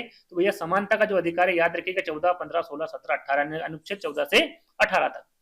भारतीय संविधान का कौन सा अनुच्छेद व्यक्ति के विदेश यात्रा के अधिकार को संरक्षण प्रदान करता है? तो वो है 21। कौन सा अनुच्छेद है भैया? 21 अनुच्छेद है। मौलिक अधिकारों के अंतर्गत कौन सा अनुच्छेद बच्चों के शोषण से संबंधित है? मैं आपको बता चुका हूं, तो अनुच्छेद 24 है। कौन सा है? अनुच्छेद 24। कारखानों अथवा खानों में कोई व्यक्ति नियुक्ति नहीं किया जा सकता जब तक उसकी आयु कम से कम कितनी ना हो? तो 14 वर्ष, है ना। 14 वर्ष से अधिक ना हो तब तक वो व्यक्ति वहां पर, या फिर वो जो बच्चा है वो काम नहीं कर सकता कारखानों में, है ना। एक कानून बना दिया गया है। भारतीय संविधान के अनुच्छेद 25 का संबंध किससे है? तो धर्म की स्वतंत्रता से संबंधित है अनुच्छेद 25। मौलिक अधिकारों को लागू करने के लिए किसी न्यायालय द्वारा क्या जारी किया जा सकता है? तो समादेश, जिसे रीट कहा जाता है। क्या कहा जाता है? इंग्लिश में रीट कहा जाता है। व्यक्तिगत स्वतंत्रता के लिए कौन सी रीट या फिर समादेश याचिका दायर की जा सकती है? तो उसे बोलते हैं हेबियस कॉर्पस। क्या बोलते हैं उसे? Habeas corpus. व्यक्तिगत स्वतंत्रता के लिए बताई गई है याचिका कौन सी होगी? आपकी हेबियस कॉर्पस होगी। भारतीय संविधान का कौन सा अनुच्छेद अल्पसंख्यकों को अपनी मनपसंद शिक्षण संस्थाओं के स्थापित तथा संचालित करने के अधिकारों को संरक्षण का प्रदान करता है? तो अनुच्छेद 30 होगा। मौलिक अधिकारों में से किसे डॉक्टर बी.आर. अम्बेडकर ने संविधान का हृदय एवं आत्मा की संज्ञा दी है? तो संवैधानिक उपचारों का अधिकार है। इसे क्या कहा गया है भैया? अम्बेडकर जी द्वारा हृदय एवं आत्मा कहा गया है। किसके द्वारा? Doctor B R. अम्बेडकर द्वारा। 6 वर्ष की आयु से 14 वर्ष की आयु के बीच के सभी बच्चे जो शिशु होते हैं, उस शिक्षा का अधिकार क्या है? मूल अधिकारों के अंतर्गत होता है, यानी कि इन्हें निःशुल्क शिक्षा प्रदान की जाती है 14 वर्ष तक। ठीक है, आगे बढ़ेंगे। भारतीय संविधान का कौन सा अनुच्छेद अस्पष्टता का उन्मूलन करता है और किसी भी रूप में इसके व्यवहार का निषेध करता है? तो वह अनुच्छेद 17। कौन सा? अनुच्छेद 17। अब बात करेंगे राज्य के नीति निर्देशक तत्व के बारे में। अब जितने भी प्रश्न आएंगे वो राज्य के नीति निर्देशक तत्व से संबंधित आएंगे। तो इससे संबंधित प्रश्न है आपका कि भारतीय संविधान में राज्य के नीति निर्देशक तत्व ग्रहण किए गए हैं। कहां से किए गए हैं? आयरलैंड से किए गए हैं। तो भारतीय संविधान के किस अनुच्छेद में राज्य के नीति निर्देशक तत्व का उल्लेख है? तो ये जो हुए भैया अनुच्छेद 61, 51। कहां से लिया गया है? आयरलैंड से। कौन से अनुच्छेद में इसका वर्णन है, उल्लेख है? तो 36 से 51 तक है। याद रखिएगा। भारतीय संविधान का कौन सा अंग समाजवादी व्यवस्था स्थापित करने की प्रेरणा देता है? तो वो देता है आपका नीति निर्देशक तत्व। समाजवादी व्यवस्था स्थापित करने की जो प्रेरणा देगा वो आपका नीति निर्देशक तत्व देगा। भारतीय संविधान में राज्य के नीति निर्देशक सिद्धांतों की हम बात करें तो इसमें शामिल करने के पीछे मुख्य उद्देश्य आपको बताना क्या है? तो भैया कल्याणकारी राज्य की स्थापना करना। क्या है? कल्याणकारी राज्यों की स्थापना करना। संविधान में कल्याणकारी राज्य का आदेश दिया जाता है, तो ये नीति निर्देशक तत्व में दिया जाता है। किसका भैया? संविधान के जो कल्याणकारी राज्य होते हैं, जैसा कि अभी हमने बताया था, तो नीति निर्देशक तत्व में दिया जाता है आदेश। भारत के संविधान में अंतरराष्ट्रीय सुरक्षा को प्रोत्साहन देना सन्निहित है। तो जो अंतरराष्ट्रीय सुरक्षा को प्रोत्साहन देता है वो राज्य के नीति निर्देशक तत्व में दिया जाता है। भारतीय संविधान के किस भाग में न्यायपालिका तथा कार्यपालिका के पृथक्करण का प्रावधान है? तो न्यायपालिका और कार्यपालिका के जो पृथक्करण का प्रावधान होगा ये भी आपके राज्य के नीति निर्देशक सिद्धांत के अंतर्गत आएगा। कौन से भाग में और कौन से अनुच्छेद में पूछे तो आपको पता होना चाहिए। भाग 4 में और अनुच्छेद 50 के तहत। संविधान का कौन सा अंश भारत के नागरिकों को आर्थिक न्याय प्रदान करने का संकेत करता है, तो ये भी आपका राज्य के नीति निर्देशक तत्व करते हैं। याद रखिएगा, भारत के नागरिकों को आर्थिक न्याय प्रदान करने का जो संकेत है वो आपका राज्य के नीति निर्देशक तत्व देंगे। किसी नीति निर्देशक सिद्धांत को प्रायः समाजवादी माना जाता है, तो ये ग्राम पंचायतों की स्थापना माना जाता है ना, याद रखिएगा। आगे हम बढ़ेंगे। 179 का आपका प्रश्न है, निर्देशक सिद्धांतों में से वह सिद्धांत कौन सा है जिसे गांधीवादी सिद्धांत कहा जाता है, तो ये कहा जाता है आपका राज्य के नीति निर्देशक सिद्धांत। क्या कहा जाता है इसे? गांधीवादी सिद्धांत कहा जाता है। अच्छा प्रश्न है। और इसमें ग्राम पंचायत का गठन करना और कुटीर उद्योगों को बढ़ावा देना होता है ना, याद रखिएगा। आगे हम बात करेंगे नीति निर्देशक तत्व का महत्व किसके लिए है, तो राज्य के लिए। सबसे ज्यादा जो महत्व होगा वो किसके लिए होगा? नीति निर्देशक तत्व का राज्य के लिए होगा। राज्य के नीति निर्देशक सिद्धांतों के अनुसार किस आयु तक के बच्चों को निःशुल्क एवं अनिवार्य शिक्षा देने की आशा की जाती है, तो वह 14 वर्ष, जो कि आप सभी को पता है, सरल सा प्रश्न है। आगे अब बात करेंगे मूल कर्तव्य की, है ना। अब किसकी बात करेंगे? मूल कर्तव्य की। तो यहाँ पर पहला प्रश्न है आपका कि संविधान में मूल कर्तव्य से संबंधित प्रावधान किस समिति की संस्तुतियों के आधार पर सम्मिलित किया जाता है, तो स्वर्ण सिंह समिति। जब कौन सी समिति बनाई गई थी? स्वर्ण सिंह समिति, याद रखिएगा। अच्छा प्रश्न है।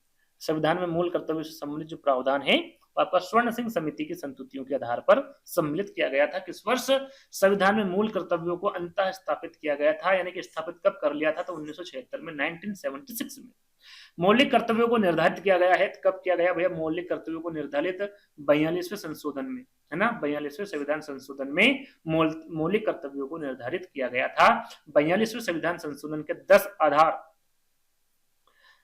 आचार आदर्शों को किस नाम से जाना जाता है? तो ये जाना जाता है मौलिक कर्तव्य। किसके? मौलिक कर्तव्य के नाम से जाना जाता है।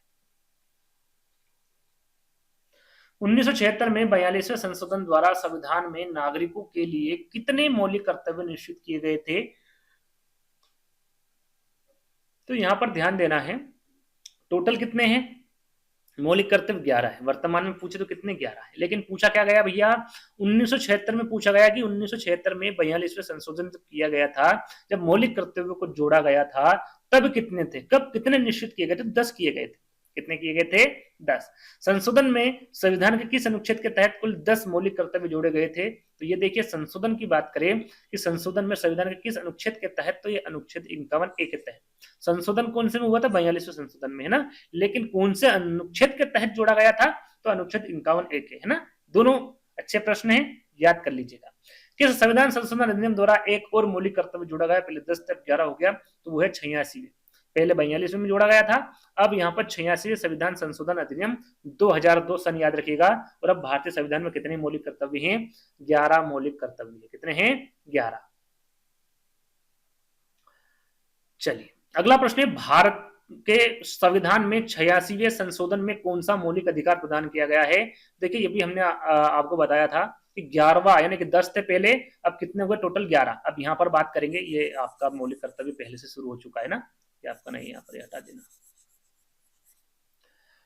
तो हम जो 11वें मौलिक अधिकार की बात करेंगे वो जोड़ा गया है शिक्षा के अधिकार को। क्या कहा गया भैया? कौन सा जोड़ा गया है? शिक्षा के अधिकार को जोड़ा गया। और उसमें क्या कहा गया है कि सभी माता पिता या फिर जो अभिभावक होते हैं उनका कर्तव्य है कि वे अपने 6 से 14 वर्ष की आयु के बच्चों को स्कूल भेजे, अनिवार्य कर दिया गया है। क्या कर दिया गया भैया? ये अनिवार्य कर दिया गया है, एक मौलिक अधिकार बना दिया गया है शिक्षा के अधिकार को। ये 11वां मौलिक अधिकार है, जो कि 2002 86 संशोधन में इसको बनाया गया था। अब कौन से 11 मौलिक कर्तव्य है उनके बारे में भी आपको पता होना चाहिए। 11 के 11 मैंने यहाँ पर रखे हैं, है ना। इसको प्रश्न आप 190 मान सकते हैं या एक प्रश्न एक्स्ट्रा मान सकते हैं। भैया ये मौलिक कर्तव्य मुख्यतः पूर्व सोवियत संघ के संविधान के से प्रेरित है। कहां से है? पूर्व सोवियत संघ से संविधान के संविधान से प्रेरित है। और कितने हैं मौलिक कर्तव्य? 11 मौलिक कर्तव्य है। कौन कौन से हैं आप देख सकते हैं। पहला है आपके कि संविधान का पालन करना है सभी व्यक्तियों को, है ना। और राष्ट्रध्वज और राष्ट्रगान का सम्मान करना है, सभी के लिए है ना। ये कंपलसरी है 11, है ना, याद रखिएगा इनको। ऐसा नहीं है कि मेरे लिए नहीं है, कि उसके लिए नहीं, सभी के लिए है ये। तो स्वतंत्रता संग्राम के आदर्शों का पालन करना होगा, भारत की संप्रभुता और अखंडता की रक्षा करनी होगी, देश की रक्षा करे और आवश्यकता पड़ने पर राष्ट्रीय सेवाएं प्रदान करे, बिल्कुल कर सकते हैं। सामान्य भाईचारों की भावना का विकास करना, देश की समग्र संस्कृति को संरक्षित करना, प्राकृतिक पर्यावरण का संरक्षण करना, वैज्ञानिक दृष्टिकोण और मानवता का विकास करना या फिर करें, और नवा है सार्वजनिक संपत्ति की सुरक्षा करे और हिंसा से बचे। कोई एक के ऊपर ये जो जितनी भी मौलिक अधिकार बनाए गए एक के ऊपर या मौलिक कर्तव्य बनाए एक के लिए नहीं है, सभी के लिए है ना। 10वां है जीवन के सभी क्षेत्रों में उत्कृष्टता के लिए प्रयास करना। ये 10 आपके मूल संविधान में जोड़े गए थे। लेकिन 11वां है सभी माता पिता अभिभावकों का कर्तव्य है कि वे अपने 6 से 14 वर्ष की आयु के बच्चों को स्कूल भेजे। हमने अभी थोड़ी देर पहले आपको बता दिया था, है ना। अगला प्रश्न, संविधान में उल्लेखित मौलिक कर्तव्य किसके लिए है? तो सभी नागरिकों के लिए है ना। किसके लिए है? सभी नागरिकों के लिए है। मौलिक कर्तव्यों की अवहेलना करने वाले को क्या दंड देने की व्यवस्था नहीं है। आप यदि नहीं भी करेंगे इसका पालन तो ऐसा नहीं कि आपको दंड देंगे, अभी तक ऐसी कोई व्यवस्था नहीं, लेकिन आपको इन 11 मौलिक कर्तव्यों का पालन करना है ना, और करना ही चाहिए क्योंकि सभी अच्छे हैं। ऐसा तो है नहीं कोई आपको जबरदस्ती करवा रहा है या फिर इसमें ऐसा है जिससे आपको नुकसान हो रहा है। इससे हमें अपने बच्चों को, अपने देश को, अपने गांव को, सभी को कहीं ना कहीं इससे फायदा मिलेगा, है ना, या फायदा हो रहा है। चलिए अब बात कर लेते हैं राष्ट्रपति को। अब बात करेंगे राष्ट्रपति की, है ना। तो राष्ट्रपति से संबंधित प्रश्न है कि भारतीय संविधान के अनुसार देश का प्रथम नागरिक कौन होता है? राष्ट्रपति होता है। भारत में कार्यपालिका का अध्यक्ष के बारे में पूछे तो कार्यपालिका का जो अध्यक्ष होता है वो भी आपका राष्ट्रपति होता है। इनके चुनाव कितने वर्षों के लिए होते हैं? तो 5 वर्ष के लिए होते हैं। यहाँ पर समस्त कार्यपालिका की शक्तियां किसमें निहित होती हैं? अच्छा प्रश्न है। तो ये होती है भी आपके राष्ट्रपति में होती है। भारत संविधान के अनुसार संघ की कार्यपालिका शक्तियां किसमें निहित होती हैं? तो राष्ट्रपति में होती हैं। भारतीय सेनाओं का जो सर्वोच्च सेनापति होता है वो राष्ट्रपति होता है। कौन होता है? राष्ट्रपति होता है। भारत के राष्ट्रपति निर्वाचित होने के पात्र बनने के लिए किस व्यक्ति की आयु पूर्ण होनी चाहिए? सॉरी कितनी? जिस व्यक्ति है जो राष्ट्रपति निर्वाचन होगा, जो पात्र बनने के लिए कितने वर्ष की आयु होनी चाहिए? प्रश्न इस प्रकार है। तो 35 वर्ष होनी चाहिए। कितनी होनी चाहिए? 35 वर्ष कम से कम होनी चाहिए। राष्ट्रपति का निर्वाचन किस प्रकार से होता है? तो अप्रत्यक्ष रूप से। प्रत्यक्ष रूप से यानी कि आप और हम उसे नहीं चुन सकते हैं, उन्हें नहीं चुन सकते हैं। अप्रत्यक्ष रूप से उनका चुनाव होता है, नागरिकों द्वारा उनका चुनाव नहीं होता है। तो इसलिए इसको क्या कहा जाता है? अप्रत्यक्ष चुनाव कहा जाता है ना। राष्ट्रपति पद के निर्वाचन हेतु कौन सी पद्धति अपनाई जाती है? तो समानुपातिक प्रतिनिधित्व एवं एकल संक्रमणीय मत पद्धति अपनाई जाती है राष्ट्रपति पद के निर्वाचन हेतु। राष्ट्रपति पद के चुनाव संबंधित विवाद को किसे निर्देशित किया जाता है? तो राष्ट्रपति पद के चुनाव संबंधित विवाद होता है जिसमें उच्चतम न्यायालय को निर्देशित किया जाएगा। राष्ट्रपति पद का चुनाव संचालित किया जाता है तो निर्वाचन आयोग द्वारा। याद रखिएगा, अच्छा प्रश्न है, इस पर भी एक प्रॉपर वीडियो बनाऊंगा मैं, है ना। निर्वाचन आयोग द्वारा आपका करेक्ट आंसर होगा। भारत में किसके चुनाव में अनुपातिक प्रतिबंधित चुनाव प्रणाली अपनाई जाती है? तो ये राष्ट्रपति होगा। राष्ट्रपति चुनाव संबंधित मामले किसके पास भेजे जाते हैं? तो जैसे कि हमने अभी आपको बताया उच्चतम न्यायालय में भेजे जाते हैं।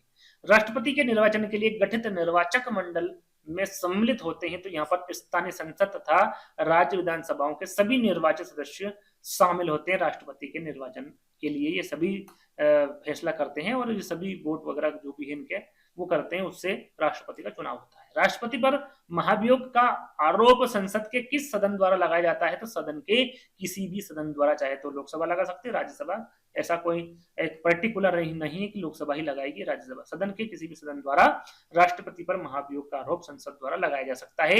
राष्ट्रपति को हटाया जा सकता है तो महाभियोग द्वारा, है ना। महाभियोग लगाएंगे तभी, और कौन लगाएगा? संसद के दोनों सदन लगा सकते हैं और इसमें महाभियोग द्वारा उनको हटाया जा सकता है।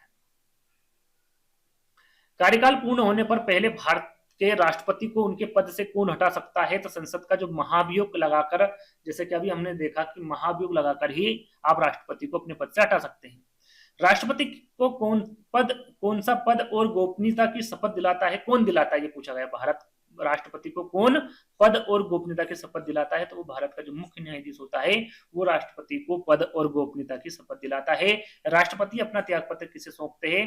तो ये उपराष्ट्रपति होते हैं, उनको सौंपा जाता है। और राष्ट्रपति का जो रिक्त स्थान है वो कितने माह के अंदर भर लिया जाता है? तो 6 माह, कम से कम 6 माह के अंदर राष्ट्रपति का जो पद होता है उसको भर लिया जाता है ना। स्वतंत्र भारत में प्रथम राष्ट्रपति किसे राज्य के थे? तो बिहार के थे। कौन थे भैया? डॉक्टर राजेंद्र प्रसाद, सभी को पता है। किसी भी अभियुक्त को फांसी की सजा को बदलने का या कम से कम का अधिकार किसे दिया गया है? राष्ट्रपति को दिया गया। राष्ट्रपति चाहे तो उसे वैसे ही छोड़ सकता है, बिना उसकी सजा भी वो माफ करा सकता, पूरी सजा माफ करा सकता है। तो किसे दिया गया अधिकार? राष्ट्रपति को दिया गया है। किसी विधि के प्रश्न पर सर्वोच्च न्यायालय से परामर्श लेने का अधिकार किसको है? तो राष्ट्रपति को है। सार्वजनिक महत्व के किसी विषय पर राष्ट्रपति संविधान के किस अनुच्छेद के तहत सर्वोच्च न्यायालय से कानूनी परामर्श ले सकता है? तो ये ले सकता है भैया अनुच्छेद 143 के तहत। राष्ट्रपति द्वारा जारी अध्यादेश अधिवेशन आरंभ होने के कितने दिनों तक अधिक से अधिक एक बार में प्रभावी रह सकता है? तो वह है 6 सप्ताह। क्या भैया? 6 सप्ताह। अगला प्रश्न, भारतीय संविधान का कौन सा अनुच्छेद राष्ट्रपति के पद के लिए पुनः निर्वाचन की योग्यता निर्धारित करता है? तो वो होगा आपका अनुच्छेद 57। कौन सा होगा? अनुच्छेद 57। अगला प्रश्न, सर्वप्रथम भारत के किस राष्ट्रपति की मृत्यु कार्यकाल पूरा होने से पूर्व ही हो गई थी, यानी कि पूरा उनका कार्यकाल नहीं हुआ था? वो थे डॉक्टर जाकिर हुसैन। कौन थे भैया? डॉक्टर जाकिर हुसैन, है ना। आगे बात करेंगे, वित्त बिल के लिए किसकी पूर्ण स्वीकृति आवश्यक है? तो भारत के राष्ट्रपति की है। लोकसभा एवं राज्यसभा में राष्ट्रपति द्वारा मनोनीत सदस्यों की कुल संख्या यहाँ पर पूछी गई कितनी है? तो लोकसभा एवं राज्यसभा में राष्ट्रपति द्वारा यदि मनोनीत सदस्यों की संख्या कितनी कर सकते हैं? टोटल 14 कर सकते हैं, दोनों में, है ना। यदि अलग अलग पूछे तो आपको पता होना चाहिए, लोकसभा में राष्ट्रपति 2 सदस्यों को मनोनीत कर सकता है और राज्यसभा में 12 सदस्यों को मनोनीत अपने हिसाब से कर सकता है सदस्यों को। इसलिए दोनों सदनों में कुल कितने? 14 सदस्य राष्ट्रपति द्वारा मनोनीत किए जाते हैं। याद रखिएगा, अच्छा प्रश्न है। अगला प्रश्न, राष्ट्रपति के चुनाव में विवाद होने पर किसकी सलाह ली जाती है? तो सर्वोच्च न्यायालय की सलाह ली जाती है। किसकी? सर्वोच्च न्यायालय के। राष्ट्रपति को प्रति माह कितने वेतन प्राप्त होता था? तो लगभग 5 लाख रुपए। कितने? 5 लाख रुपए प्राप्त होता है। नामांकन के समय राष्ट्रपति पद के उम्मीदवार को जमानत के तौर पर कितना रुपया जमा करना पड़ता है? तो याद रखिएगा, जमानत के तौर पर 15,000 रुपए जमा करने पड़ते हैं। याद रखिएगा। श्रीमती द्रौपदी मुर्मू का भारतीय गणतंत्र के राष्ट्रपति के रूप में क्रम क्या है? मतलब अभी वर्तमान में आपके जो राष्ट्रपति है वो कौन है? द्रौपदी मुर्मू, है ना। ये 15वें नंबर पर अभी बने हुए हैं राष्ट्रपति। याद रखिएगा, इनका स्थान कौन सा है, क्रम कौन सा है? 15वां। राष्ट्रपति को पेंशन के रूप में आजीवन कितना रुपया प्रतिमा मिलता है? तो 2.5 लाख रुपए प्रतिमा। कितना? 2.5 लाख रुपए प्रतिमा। राष्ट्रपति और उपराष्ट्रपति को अनुपस्थित होने में कौन कार्यभार ग्रहण करेगा? तो सर्वोच्च न्यायालय का मुख्य न्यायाधीश। कौन? सर्वोच्च न्यायालय का मुख्य न्यायाधीश। अध्यादेश जारी करने का अधिकार राष्ट्रपति का कौन सा अधिकार है? तो विधायी अधिकार है। कौन सा है? विधायी अधिकार है। एक विधेयक जो संसद में प्रस्तुत किया जाता है, कौन सी प्रक्रिया के बाद अधिनियम बन जाता है? तो जब राष्ट्रपति अपनी सहमति दे दे तब बनता है। भारत के राष्ट्रपतियों में से कौन कुछ समय के लिए गुटनिरपेक्ष आंदोलन के महासचिव भी हैं? तो वो ज्ञानी जेल सिंह। कौन है भैया? ज्ञानी जेल सिंह। लाभ के पद का निर्णय कौन करेगा? तो संघीय संसद करेगा। कौन करेगा? संघीय संसद करेगा। किसी भौगोलिक क्षेत्र को अनुसूचित क्षेत्र घोषित करने का संवैधानिक अधिकार किसको है? राष्ट्रपति को है। और युद्ध की घोषणा या शांति का फैसला करने की कानूनी रूप से सक्षम कौन है भैया? तो वो भी आपका राष्ट्रपति है। अब बात करेंगे उपराष्ट्रपति के बारे में। तो उपराष्ट्रपति का जो कार्यकाल है वो कितना होता है? जो राष्ट्रपति का होता है वही आपका उपराष्ट्रपति का होता है, 5 वर्ष, है ना। और उपराष्ट्रपति पद की गोपनीयता की शपथ आपका राष्ट्रपति दिलाएगा।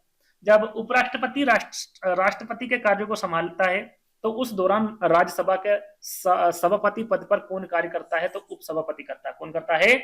उपसभापति करता है।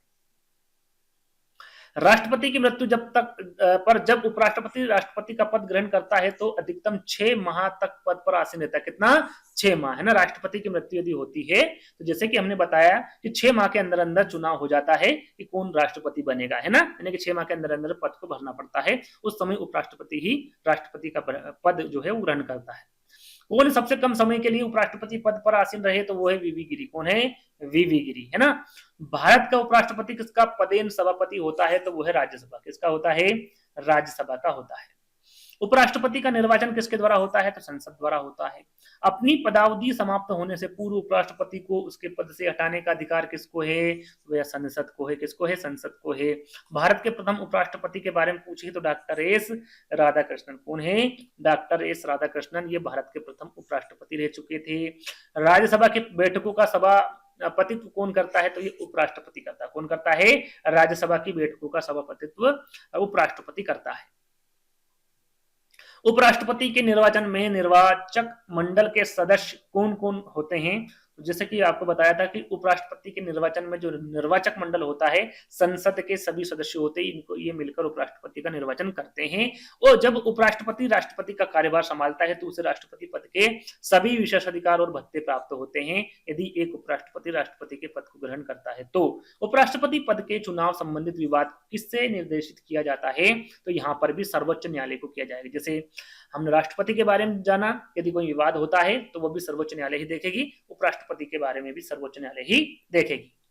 उपराष्ट्रपति अपने पद का प्रयोग कब करता है, तो मतों के बराबर रहने की स्थिति में। कब? मतों के बराबर रहने की स्थिति में। उपराष्ट्रपति कौन राष्ट्रपति के चुनाव में दो मतदान नहीं करते परंतु उपराष्ट्रपति के चुनाव में मतदान करते हैं, तो संसद के जो मनोनीत सदस्य हैं ये आपके उपराष्ट्रपति के चुनाव में मतदान कर सकते हैं, लेकिन राष्ट्रपति के चुनाव में मतदान नहीं करते हैं। उपराष्ट्रपति का निर्वाचन कैसे होता है, तो अप्रत्यक्ष रूप से होता है। कैसे होता है? अप्रत्यक्ष रूप से होता है। और भारत के उपराष्ट्रपति का निर्वाचन सदन के दोनों सदनों द्वारा होता है। और उपराष्ट्रपति को उसके कार्यकाल की समाप्ति के पूर्व पद से हटाने का अधिकार किसको है, तो वो संसद को है। भारत के उपराष्ट्रपति का पदयुक्त करने का प्रस्तावित किया जा सकता है तो केवल राज्यसभा में। कहां पर? केवल राज्यसभा में किया जा सकता है। भारत के उपराष्ट्रपति को कौन निकाल सकता है, तो लोकसभा के सम्मित से राज्यसभा, है ना, कौन निकाल सकता है? यदि सहमति मिल गई लोकसभा की तो राज्यसभा, इन दोनों की सहमति से उपराष्ट्रपति को निकाला जा सकता है। अब बात करेंगे राज्यसभा की। कौन संसद का स्थायी एवं उच्च सदन होता है, जैसे कि हम इस पर बात कर चुके हैं। यदि स्थायी या उच्च सदन के बारे में पूछे तो वो राज्यसभा है। कौन है? राज्यसभा है। और राज्यसभा का सर्वोत्तम गठन कब हुआ था, तो ये हुआ था आपका 3 अप्रैल 1952 को। कब? 3 अप्रैल 1952 को। राज्यसभा में राज्यों का प्रतिनिधित्व किस बात पर निर्भर करता है, तो राज्य की जनसंख्या पर निर्भर करता है। राज्यसभा में किस राज्य के प्रतिनिधियों की संख्या सर्वाधिक है, तो याद रखिएगा उत्तर प्रदेश की है। राज्यसभा के सदस्यों की न्यूनतम आयु कितनी है, तो याद रखिएगा 30 वर्ष। न्यूनतम आयु कितनी है? 30 वर्ष। राज्यसभा के सदस्यों का कार्यकाल कितना होता है, तो याद रखिएगा राज्यसभा का जो कार्यकाल होता है वो 6 वर्षों का होता है। कितना होता है? 6 वर्षों का होता है। लोकसभा और राज्यसभा की गणपूर्ति या कोरम संख्या जैसे कि हम पहले भी बात कर चुके हैं, कितनी होगी? 1/10 भाग होगी। जैसे कि लोकसभा में कम से कम 55 सदस्य, जो 1/10 भाग निकालते हैं तो टोटल कितने होने चाहिए? कम से कम 55 होने चाहिए। किसपे? लोकसभा में। और राज्यसभा में कितने होने चाहिए? 25 सदस्य उपस्थित होने चाहिए, तभी कार्रवाई को आगे बढ़ाते हैं या फिर कार्रवाई चल सकती है ना। राज्यसभा में गणपूर्ति कोरम के लिए निर्धारित संख्या कितनी है भैया, तो 25 है। कितनी है? 25, जैसे कि अभी हमने बताया। कितनी होनी चाहिए? 25। राज्यसभा की प्रथम महिला महासचिव के बारे में पूछे तो वी.एस. रमा देवी थी। कौन थी? वी.एस. रमा देवी। राज्यसभा को स्थायी सदन कहते हैं क्योंकि इसे विघटित नहीं किया जा सकता। क्या नहीं किया जा सकता भैया? इसको विघटित नहीं किया जा सकता। वर्तमान में राज्यसभा के सदस्यों की अधिकतम संख्या कितनी हो सकती है, तो अधिकतम संख्या के बारे में पूछा गया तो 250। कितनी? 250 याद रखिएगा। वर्तमान में पूछा गया है ना, पहले 252 थे, उसमें इंग्लो वगैरह सारी चीजें वो मैं आके आपको बताऊंगा, उनको हटा दिया गया है। तो आगे मैं उसके बारे में बताऊंगा, जैसे जैसे प्रश्न आगे जाते जाएंगे आपको बताते रहेंगे, है ना। राष्ट्रपति द्वारा राज्यसभा में कितने व्यक्ति मनोनीत किए जा सकते हैं, तो 12। जैसे कि हम पहले बता चुके हैं, यहाँ पर राज्यसभा में कितने? 12 और लोकसभा में कितने? 2। टोटल कितने? 14 मनोनीत कर सकते हैं राष्ट्रपति द्वारा। राज्यसभा को भंग करने का अधिकार किसे प्राप्त है, तो किसी को नहीं है। राज्यसभा को कोई भंग नहीं कर सकता। राज्यसभा का सभापति कौन होता है, तो उपराष्ट्रपति होता है। कौन होता है? उपराष्ट्रपति होता है। वहां कौन सी सभा है जिसका अध्यक्ष उस सदन का सदस्य नहीं होता है, तो वह है राज्यसभा। कौन है वहां? राज्यसभा है। और राज्यसभा के सभापति का चुनाव कौन करता है, तो यहाँ पर राज्यसभा के सभापति का जो चुनाव करता है वो आपका लोकसभा एवं राज्यसभा के सभी सदस्य करते हैं। क्या करते हैं? लोकसभा के सभी सदस्य करते हैं। क्या राज्यसभा का सभापति संसद के दोनों सदनों के संयुक्त अधिकार की अध्यक्षता कर सकता है, तो वे नहीं कर सकता। क्या कर सकता है? नहीं कर सकता है ना। आगे बढ़ेंगे। राज्यसभा के द्विवार्षिक चुनावों की अधिसूचना कौन जारी करता है, तो निर्वाचन आयोग करता है। कौन करता है? निर्वाचन आयोग करता है। राज्यसभा के सदनों का निर्वाचन होता है तो राज्य के विधानसभा के निर्वाचन सदस्यों द्वारा होता है। स्वतंत्र भारत में राज्यसभा के प्रथम सभापति कौन थे? डॉक्टर एस राधाकृष्णन थे। सर्वप्रथम किस फिल्म अभिनेता को राज्यसभा का सदन मनोनीत किया गया था, तो ये पृथ्वीराज कपूर को किया गया था। किसको? पृथ्वीराज कपूर को। राज्यसभा के लिए नामित फिल्म अभिनेत्री कौन सी थी, तो नरगिस दत्त थी। कौन सी? नरगिस दत्त। राज्यसभा का सभापति लोकसभा एवं राज्यसभा के सदस्यों द्वारा संयुक्त रूप से चुना जाता है। कैसे? संयुक्त रूप से चुना जाता है। लोकसभा द्वारा पारित धन विधेयक राज्यसभा को प्राप्त होने के लिए कितने दिनों के भीतर लोकसभा को वापस लौटाना पड़ता है? तो 14 दिन के भीतर। कितने? 14 दिन के भीतर। याद रखिएगा, जिन संघ शासित क्षेत्रों में विधानसभाएं नहीं होती हैं उनके प्रतिनिधि किस प्रकार चुने जाते हैं? तो उसके जो प्रतिनिधि है वो विशेष निर्वाचक मंडल द्वारा, किस प्रकार से? विशेष निर्वाचक मंडल द्वारा चुने जाते हैं। याद रखिएगा, अच्छा प्रश्न है। राज्यसभा के लिए प्रत्येक राज्य के प्रतिनिधियों का निर्वाचन कौन करता है? तो विधानसभा के निर्वाचन सदस्य करते। कौन करते हैं? विधानसभा के निर्वाचित सदस्य करते हैं। अब बात कर लेते हैं लोकसभा की। अब हमने राज्यसभा की बात करी, अब लोकसभा की बात करें तो कौन जनता द्वारा प्रत्यक्ष रूप से निर्वाचित सदन है? तो वो है लोकसभा। कौन है? लोकसभा। भारत में लोकसभा किसका प्रतिनिधित्व करती है? तो भारतीय जनता का करती है। भारतीय संविधान के किस अनुच्छेद में लोकसभा के गठन के संबंध में प्रावधान किया गया है? तो अनुच्छेद 81 में। कौन से? अनुच्छेद 81 में। मूल संविधान में लोकसभा सदस्यों की संख्या कितनी निर्धारित की गई है? तो 500 की गई है। कितनी भैया? मूल संविधान में लोकसभा, देखिए मूल संविधान की पूछा गया है कि लोकसभा सदस्यों की संख्या कितनी? 500। कैसे? मूल संविधान में लोकसभा की अधिकतम संख्या कितनी होती? 500 निर्धारित की गई है। बाद में संविधान में संशोधन किया, यहाँ पर देखिए मूल पूछा गया इसलिए 500 की गई थी, लेकिन अभी वर्तमान में बात करें तो 552, जिसमें 530 सदस्य राज्यों से, कितने? यहाँ पर 552 में से 530 सदस्य आपके राज्यों से और 20 सदस्य आपके क्या हो गए? केंद्र शासित प्रदेश से चुने जाते थे। और 2 सदस्यों को राष्ट्रपति द्वारा आंग्ला भारतीय समुदाय से मनोनीत किया जाता था। लेकिन आपका जो 104वें संविधान संशोधन है इसके माध्यम से इनको हटा दिया गया है। इस अधिनियम 2019 द्वारा जनवरी 2020 को समाप्त कर दिया गया है ना। तो टोटल कितने रह गए? 550। याद रखिएगा, वर्तमान में कितने हैं आपके लोकसभा सदस्यों की संख्या? 550। याद रखिएगा, है ना। 550 प्लस आप कह सकते हैं। तो याद रखिएगा, जो राष्ट्रपति द्वारा आंग्ला भारतीय समुदाय के 2 लोगों को मनोनीत, 2 सदस्यों को मनोनीत किया जाता था, वो अब हटा दिया गया है। किस संविधान संशोधन से हटाया? तो 104वें संशोधन से हटाया गया है। 104वें संविधान संशोधन अधिनियम 2019 द्वारा जनवरी 2020 में। चलिए, 31वें संवैधानिक संशोधन अधिनियम द्वारा लोकसभा की अधिकतम सदस्य संख्या निर्धारित की गई है। तो वो की गई है 545। कितनी की गई है? 545, है ना। चलिए अगला प्रश्न, लोकसभा, यहां पर देखिए पूछा गया 31वें संवैधानिक संशोधन में पूछा गया है कि जिसके अंतर्गत लोकसभा की अधिकतम सदस्य संख्या कितनी निर्धारित की गई थी? तो 545 की गई, है ना। लोकसभा की अधिकतम सदस्य संख्या पूछे, जैसा कि मैंने आपको बताया अधिकतम कितनी हो सकती है? तो 550 हो सकती है। अभी कितनी वर्तमान में? तो अभी वर्तमान में 543 सीटें। कितनी है? 543 सीटें। अधिकतम कितनी होनी चाहिए? 550। और 31वें संविधान संशोधन के बारे में बात करें तो वो जाएगा आपका 545 सीट, है ना। आगे बात करें, लोकसभा में राज्यों को किस आधार पर सीटें आवंटित होती? तो जनसंख्या के आधार पर होती। कैसे होती भैया? जनसंख्या के आधार पर होती है ना। चलिए अगला प्रश्न, वर्तमान लोकसभा में प्रत्येक राज्य के लिए स्थानों का आवंटन आधारित है। तो ये आपका 1971 की जनगणना पर, कौन सी जनगणना पर? 1971 की जनगणना पर लोकसभा में राज्यसभा सीटों का आवंटन 1971 की जनगणना पर आधारित है। यह निर्धारण किस वर्ष तक यथावत रहेगा? तो 2026 तक। कब तक? जो 2026 तक यथावत रहेगा।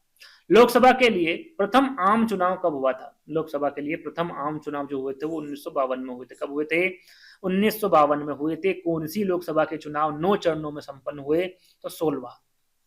लोकसभा के चुनाव 9 चरणों में कब संपन्न हुए थे? तो 16वीं लोकसभा के चुनाव में, है ना। कौन सा राज्य सबसे अधिक प्रतिनिधि लोकसभा में भेजता? तो उत्तर प्रदेश भेजता। कौन भेजेगा भैया? उत्तर प्रदेश भेजेगा। अगला प्रश्न, कौन सा संवैधानिक संशोधन राज्यों से चुने जाने वाले लोकसभा के सदस्यों की संख्या बढ़ाने से संबंधित है? तो 7वां तथा 21वां। कौन सा भैया? 7वां तथा 21वां। लोकसभा में केंद्र शासित प्रदेशों के प्रतिनिधि चुने जाते हैं तो प्रत्यक्ष निर्वाचन द्वारा चुने जाते हैं। लोकसभा का चुनाव लड़ने के लिए इच्छुक व्यक्ति की न्यूनतम आयु होनी चाहिए। तो 25 वर्ष होनी चाहिए। किस राज्य का लोकसभा एवं राज्यसभा के प्रतिनिधित्व सबसे अधिक है? ये उत्तर प्रदेश के हैं। लोकसभा में किस संघ शासित क्षेत्र के सर्वाधिक प्रतिनिधि निर्वाचित होकर आते हैं? तो ये दिल्ली के संघ शासित क्षेत्र के सर्वाधिक प्रतिनिधि निर्वाचित होकर आते हैं। और यदि हम राज्य की बात करें तो वो आपका उत्तर प्रदेश होगा। संघ शासित क्षेत्र दिल्ली कितने प्रतिनिधि निर्वाचित कर लोकसभा में भेजता है? तो याद रखिएगा वो 7 है। कितने हैं? 7 है। लोकसभा का सामान्यतः कार्यकाल कितने वर्ष का होता है? 5 वर्ष का। लोकसभा के कार्यकाल कितना होगा? 5 वर्ष का। और राज्यसभा का कितना होगा? 6 वर्ष का होगा। किस वर्ष से भूतपूर्व संसद सदस्यों के लिए पेंशन की व्यवस्था लागू की गई है? तो 1976 ईस्वी से, है ना। लोकसभा की बैठक की अंतिम तिथि तथा दूसरी बैठक की प्रथम तिथि के बीच कितने समय के अधिक का अंतराल नहीं होना चाहिए? मैं आपको बता चुका हूं, 6 माह के अंदर अंदर आपकी जो बैठक है वो होनी चाहिए। लोकसभा में कम से कम कितने सत्र बुलाए जाते हैं? तो वर्ष में 2 बार। कितना? वर्ष में 2 बार बुलाया जाना चाहिए। राष्ट्रपति लोकसभा का कार्यकाल पूरा करने के पूर्व भंग कर सकता है तो प्रधानमंत्री की सलाह पर कर सकता है। किस प्रकार करेगा भैया? प्रधानमंत्री की सलाह पर करेगा। अगला प्रश्न, लोकसभा सदस्यों की नियोक्ता से संबंधित प्रश्नों पर निर्णय कौन करता है? तो लोकाध्यक्ष जो होता है वो लोकसभा सदस्यों की नियोक्ता से संबंधित प्रश्नों पर निर्णय कर सकता है। किसे लोकसभा का अभिरक्षक कहा जाता है? तो ये लोकसभा का जो अध्यक्ष होता है उसे लोकसभा का अभिरक्षक कहा जाता है। आपातकाल के दौरान संसद लोकसभा का कार्यकाल एक बार में कितने समय के लिए बढ़ा सकती है? तो ये आपकी 1 वर्ष के लिए बढ़ा सकती है। कितने वर्ष के लिए? आपातकाल के दौरान संसद जो है वो लोकसभा का कार्यकाल एक बार में 1 वर्ष के लिए बढ़ा सकती है। लोकसभा का कार्यकाल 5 वर्ष से अधिक किस अवस्था में बढ़ाया जा सकता है? जब राष्ट्रीय आपातकाल लागू हो जाए तब जाकर लोकसभा का कार्यकाल 5 वर्ष से अधिक बढ़ सकता है। लोकसभा के किसी सदस्य की मध्यस्थता में कितने दिनों तक लगातार अनुपस्थित रहने पर समाप्त हो जाती है? तो 2 माह। जैसे कि राज्यसभा में आपको बताया 2 माह मतलब 60 दिन, है ना। 60 दिन कोई भी सदस्य उपस्थित नहीं होता है बिना बताए तो उसकी जो सदस्यता है उसको रद्द कर देंगे, है ना।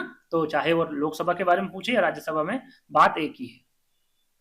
लोकसभा सदस्य अपना त्याग पत्र किसको देते हैं? तो लोकसभा का जो अध्यक्ष होता है उसे लोकसभा सदस्य अपना त्याग पत्र देते हैं। लोकसभा के अध्यक्ष को कौन चुनता है? तो लोकसभा के जो सदस्य होते हैं वही लोकसभा के अध्यक्ष को चुनते हैं। अस्थायी लोकसभा अध्यक्ष, प्रोटेम स्पीकर जिसे बोला जाता है, इसकी नियुक्ति कौन करता है? तो भैया जो अस्थायी लोकाध्यक्ष होता है इसे राष्ट्रपति किया जाता है, राष्ट्रपति द्वारा किया जाता है अस्थायी लोकसभा अध्यक्ष को। लोकसभा का विघटन कौन कर सकता है? तो यहाँ पर भी राष्ट्रपति कर सकता है।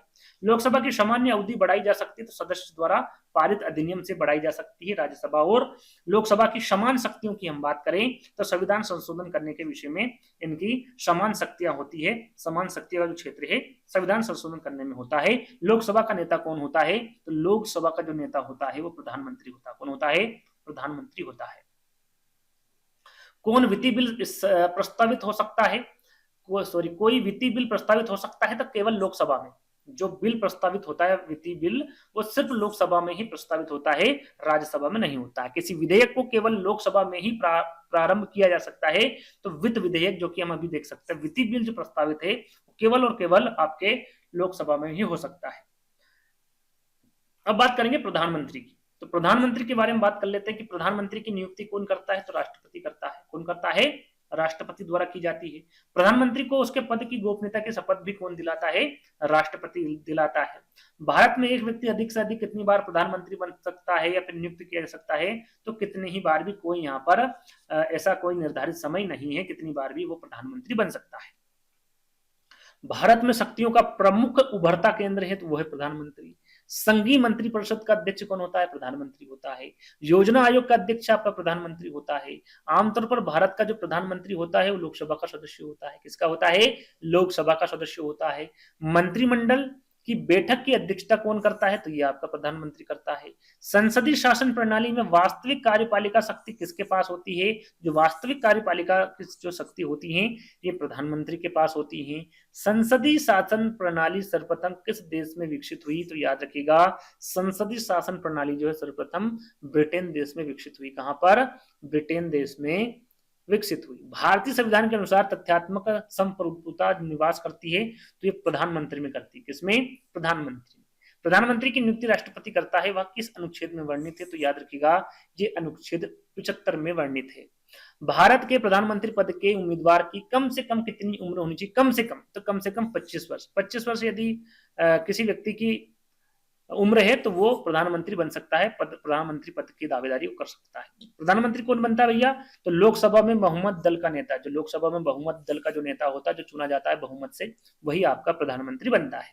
यदि भारत के प्रधानमंत्री संसद के उच्च सदन के सदस्य होते हैं तो वे अविश्वास प्रस्ताव की स्थिति में अपने पक्ष में वोट नहीं दे सकते। याद रखिएगा, यदि भारत में प्रधानमंत्री संसद के उच्च सदन के सदस्य हैं तो वो अविश्वास जब प्रस्ताव होता है तो उसमें वो खुद का वोट नहीं दे सकते, है ना। चलिए अगला प्रश्न है आपका कि लोकसभा का विश्वास मत प्राप्त किए बिना ही प्रधानमंत्री पद पर कार्य करने वाले प्रथम व्यक्ति कौन थे? तो आपको चौधरी चरण सिंह थे। कौन थे? चौधरी चरण सिंह। सबसे अधिक उम्र में प्रधानमंत्री पद पर आसीन होने वाले व्यक्ति कौन थे? देखिए सबसे अधिक उम्र में, सबसे अधिक उम्र की बात की जा रही है तो मोरारजी देसाई, है ना। कौन थे? मोरारजी देसाई। कांग्रेस द्वारा समर्थन वापस लिए जाने के कारण ही त्यागपत्र देना पड़ा। किसको देना पड़ा भैया? तो चौधरी चरण सिंह को देना पड़ा, है ना। कांग्रेस द्वारा समर्थन वापस लिए जाने पर किसको त्यागपत्र देना पड़ा था? चौधरी चरण सिंह को देना पड़ा था। प्रथम गैर कांग्रेसी प्रधानमंत्री के बारे में पूछा जा सकता है तो ये मोरार देसाई जी या फिर मोरारजी देसाई जी जो प्रथम गैर कांग्रेसी प्रधानमंत्री बने थे। सबसे कम उम्र की बात करें तो यहाँ पर देखिए सबसे ज्यादा उम्र की बात करें तो वो मोरारजी देसाई थे, और यहाँ पर सबसे कम उम्र के प्रधानमंत्री की बात करें तो वो आपके राजीव गांधी थे। इनकी सबसे कम उम्र में ही ये प्रधानमंत्री बन चुके थे। अब संघीय मंत्री परिषद की हम बात करते हैं तो मंत्री परिषद का जो अध्यक्ष होता है वो कौन होता है? प्रधानमंत्री होता है। कौन व्यक्ति मंत्री परिषद का सदस्य हो सकता है? तो जो संसद के सदस्य होते हैं, चाहे वो लोकसभा का हो या फिर राज्यसभा का, दोनों के सदस्य आपके मंत्री परिषद के सदस्य हो सकते हैं। क्या राज्यसभा में मनोनीत व्यक्ति मंत्री परिषद का सदस्य बन सकता है? तो जैसे कि मैंने आपको बताया संसद का कोई भी सदस्य, और संसद में आपका राज्यसभा भी आता है और लोकसभा भी आता है ना। तो दोनों के जो सदस्य हैं वो मंत्री परिषद का सदस्य बन सकता है। मंत्री परिषद के सदस्यों को पद की गोपनीयता की शपथ कौन दिलाता है? तो यहां पर भी राष्ट्रपति दिलाता है। मंत्री परिषद का कोई सदस्य संसद के किसी सदन का सदस्य ना होते हुए अधिक से अधिक कितने दिनों तक मंत्री पद पर बना रह सकता है? तो जैसे कि हम इस पर चर्चा कर चुके हैं, 6 माह तक। कितने माह तक? 6 माह तक। इसके अंतर मंत्री परिषद में वरीयता के दृष्टि से मंत्रियों का सही क्रम क्या है? तो पहले वो उप मंत्री होगा, है ना, फिर वो राज्य मंत्री, फिर वो जाके वो कैबिनेट मंत्री बनेगा। तो ये सही क्रम है ना मंत्री परिषद के वरीयता अनुसार। मंत्री परिषद व्यक्तिगत रूप से उत्तरदायी होता है तो राष्ट्रपति के प्रति होता है। संघीय मंत्री परिषद के मंत्री उत्तरदायी होते तो केवल लोकसभा के प्रति होता है। याद रखिएगा, मंत्री परिषद व्यक्तिगत रूप से उत्तरदायी क्या होगा भैया? राष्ट्रपति के प्रति होगा। और संघीय मंत्री की हम बात करें, संघीय मंत्री परिषद की हम बात करें तो ये जो मंत्री जो है ये केवल लोकसभा के प्रति उत्तरदायी होगा। भारत में वह मंत्री जो संसद के दोनों सदनों में से किसी सदन का सदस्य नहीं है उसे मंत्री के पद से मुक्त हो जाना पड़ता है। तो 6 माह बाद। कितने माह बाद? 6 माह बाद। याद रखिएगा, अच्छा प्रश्न है। भारतीय संविधान के अनुच्छेद 74 और 75 की यहाँ पर बात की जा रही है कि किन विषयों पर विचार करती है? तो मंत्री परिषद के विचारों पर विचार करते हैं। भारत में मंत्री परिषद के अधिकतम सदस्य लिए जाते हैं तो ये लिए जाते हैं लोकसभा से। कहां से? लोकसभा से। मंत्रिमंडल का गठन कौन करता है? तो सिर्फ केंद्रीय मंत्रिमंडल करता है। यदि कोई मंत्री राज्यसभा का सदस्य है तो क्या वहां लोकसभा में अपना व्यवक्त दे सकता है? तो बिल्कुल दे सकता है। क्या कर सकता है? बिल्कुल दे सकता है। राजनीतिक शब्दावली में शून्यकाल का अर्थ क्या होता है? प्रथम प्रश्न उत्तर सत्र, यानी कि प्रथम जो घंटा होता है, प्रथम घंटा, उसको आप यहाँ पर शून्यकाल कहते हैं और उसी को ही शून्यकाल कहा जाता है। उसका अर्थ पूछे तो प्रश्न उत्तर सत्र, है ना। भारतीय गणराज्य में वास्तविक कार्यकारी प्राधिकार किसके पास होता है? तो मंत्री परिषद के द्वारा पास होता है। जो व्यक्ति सांसद ना हो क्या उसे मंत्री नियुक्त किया जा सकता है? तो बिल्कुल किया जा सकता है, पर उसे 6 महीनों के भीतर संसद सदस्य बनना होगा। क्या बनना होगा? संसद का सदस्य बनना होगा, चाहे तो वो लोकसभा का बन सकता है या फिर राज्यसभा का, है ना। चलिए, केंद्र सरकार में राज्य मंत्री की क्या स्थिति भैया? तो वहां केंद्र सरकार का ऐसा मंत्री है जो कि मंत्रिमंडल का सदस्य नहीं होता है। केंद्र सरकार में राज्य मंत्री की बात की जा रही है। राज्य मंत्री की क्या स्थिति? वहां केंद्र सरकार का ऐसा मंत्री होगा जो कि मंत्रिमंडल का सदस्य नहीं होगा। याद रखिएगा। स्वतंत्रता के पश्चात मंत्रिपरिषद के खिलाफ पहला अविश्वास प्रस्ताव कब लाया गया था? तो ये लाया गया था 1963 में। कब? 1963 में। सामूहिक रूप से मंत्रिपरिषद किसके प्रति उत्तरदायी होता है? तो ये लोकसभा के प्रति उत्तरदायी होता है। अब बात करेंगे सर्वोच्च न्यायालय की, है ना। किसकी बात करेंगे? सर्वोच्च न्यायालय की। भारतीय संविधान के किस भाग में संघीय न्यायपालिका का उल्लेख है? तो याद रखिएगा, भाग के बारे में पूछा गया। कितने भाग बताए गए भैया? मैं आपको हर बार बता रहा हूँ 25, है ना। तो भाग 5 में की गई है। संविधान का व्याख्याकार और संरक्षक कौन होता है? तो सर्वोच्च न्यायालय होता है। सर्वोच्च न्यायालय में तदर्थ सो की नियुक्ति कौन कर सकता है? तो राष्ट्रपति की अनुमति प्राप्त कर सर्वोच्च न्यायालय का मुख्य न्यायाधीश कर सकता है। और सर्वोच्च न्यायालय में न्यायाधीश नियुक्त होने के लिए व्यक्ति को कम से कम कितने वर्ष उच्च न्यायालय का एडवोकेट होना चाहिए? तो यदि सर्वोच्च न्यायालय में न्यायाधीश नियुक्ति होती है तो 10 वर्ष तक कम से कम उसे एडवोकेट होना पड़ेगा, है ना, उस क्राइटेरिया को पार करने के लिए। अगला प्रश्न है कि भारत में सर्वोच्च न्यायालय का एक न्यायाधीश कितनी उम्र तक अपने पद पर बना रह सकता है? तो 65 वर्ष तक बना रह सकता है। उच्चतम न्यायालय के न्यायाधीशों की सेवानिवृत्ति की आयु पूछी गई है, तो वो 65 वर्ष है। सर्वोच्च न्यायालय के मुख्य न्यायाधीश की प्रतिमाह वेतन पूछी गई है, तो वेतन जो होगी वो 2,80,000 होगी। कितनी? लगभग 2,80,000। सर्वोच्च न्यायालय में अन्य जो न्यायाधीश होते हैं उनकी प्रतिमाह वेतन कितनी होगी? तो उनकी 2.5 लाख होगी। कितनी होगी? 2,50,000। भारत में संघीय न्यायालय की स्थापना हुई थी तो भारत शासन अधिनियम 1935 के अधीन हुई थी। कब? भारत शासन अधिनियम 1935 के अधीन हुई थी। किसके अंतर्गत भारत में सर्वप्रथम सर्वोच्च न्यायालय की स्थापना हुई थी? तो रेगुलेटिंग अधिनियम 1773। उच्च न्यायालय में न्यायाधीशों की संख्या में वृद्धि करने की शक्ति किसके पास होती है? तो याद रखिएगा, संसद के पास होती है। किसके पास? उच्च न्यायालय में न्यायाधीशों की जो संख्या में वृद्धि करने की शक्ति संसद के पास होती है। सर्वोच्च न्यायालय के मुख्य न्यायाधीश की नियुक्ति कौन करता है? तो राष्ट्रपति करता है। याद रखिएगा, सर्वोच्च न्यायालय के जो मुख्य न्यायाधीश होता है उसकी नियुक्ति राष्ट्रपति करता है। और इसके सर्वोच्च न्यायालय के अन्य न्यायाधीशों की नियुक्ति कौन करता है? तो वो भी कौन करता है? राष्ट्रपति करता है ना। और शपथ, राष्ट्रपति की शपथ कौन ग्रहण करवाता है? आपका मुख्य न्यायाधीश करवाता है ना। और इसकी नियुक्ति कौन करवाता है मुख्य न्यायाधीश की? तो राष्ट्रपति करवाता है।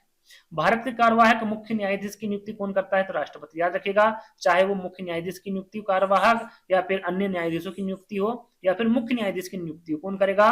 राष्ट्रपति ही करेगा, है ना। चलिए, राष्ट्रपति सर्वोच्च न्यायालय के अन्य न्यायाधीशों की नियुक्ति में किससे परामर्श करते हैं? तो सर्वोच्च न्यायालय के जो मुख्य न्यायाधीश होते हैं उससे परामर्श करते हैं। जब राष्ट्रपति और उपराष्ट्रपति दोनों के पद खाली हो तब उनके काम कौन करेगा? तो जब राष्ट्रपति और उपराष्ट्रपति के दोनों पद खाली हैं तो उस स्थिति में भारत का जो मुख्य न्यायाधीश है वो पद को संभालेगा, वो काम करेगा, है ना। भारत के किस मुख्य न्यायाधीश ने राष्ट्रपति के रूप में काम किया? तो यहाँ पर वो मुख्य न्यायाधीश होंगे जस्टिस हिदायतुल्लाह, है ना। इनके द्वारा राष्ट्रपति के रूप में काम किया गया। पहले ये मुख्य न्यायाधीश हुआ करते थे, है ना। क्या सेवानिवृत्ति के पश्चात सर्वोच्च न्यायालय के न्यायाधीश वकालत कर सकते हैं? किसी भी न्यायालय में नहीं कर सकते। यदि आप न्यायालय में न्यायाधीश से सेवानिवृत्त हो तो आप वकालत अब नहीं कर सकते, है ना। ये याद रखिएगा। सर्वोच्च न्यायालय के अधिकार क्षेत्र में वृद्धि करने का अधिकार किसे प्राप्त है? तो संसद को। किसे भैया? संसद को, जो कि अभी थोड़ी देर पहले हमने पढ़ा था।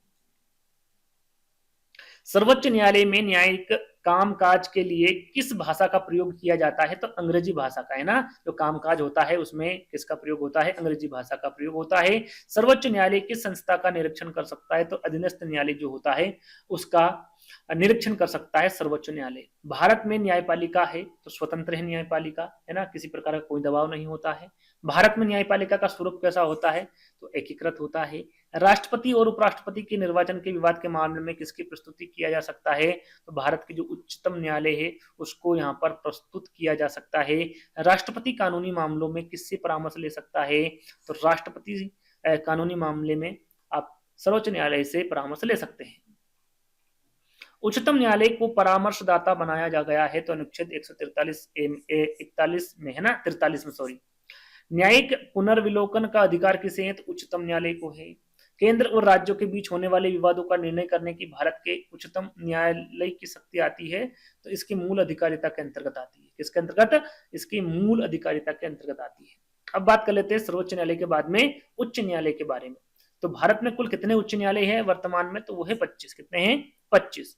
भारत में किस उच्च न्यायालय में न्यायाधीशों की संख्या सबसे कम है? तो जहां पर सबसे कम है वहां आपको बताना है। तो वो सिक्किम उच्च न्यायालय है जिसमें उच्च न्यायालय में जो न्यायाधीश है उनकी संख्या कम है। ज्यादा कहां पर है? तो सबसे ज्यादा होगी आपकी इलाहाबाद में, है ना। इलाहाबाद उच्च न्यायालय में सबसे ज्यादा जनसंख्या होगी न्यायाधीशों की। किस उच्च न्यायालय में सर्वाधिक स्थायी और अस्थायी खंडपीठ है? तो वह गुवाहाटी उच्च न्यायालय, है ना। इसमें न्यायालय में जो सर्वाधिक स्थायी और अस्थायी खंडपीठ है उसका नाम क्या है? गुवाहाटी उच्च न्यायालय। भारत के किस संघ शासित क्षेत्र का अपना उच्च न्यायालय है? तो वह है दिल्ली। भारत के किस संघ शासित क्षेत्र का अपना उच्च न्यायालय है? तो वह है दिल्ली। पटना उच्च न्यायालय की स्थापना कब हुई थी? 1916 में। भारत का सबसे बड़ा उच्च न्यायालय के बारे में पूछे तो वो इलाहाबाद उच्च न्यायालय, जो कि इलाहाबाद में स्थित है।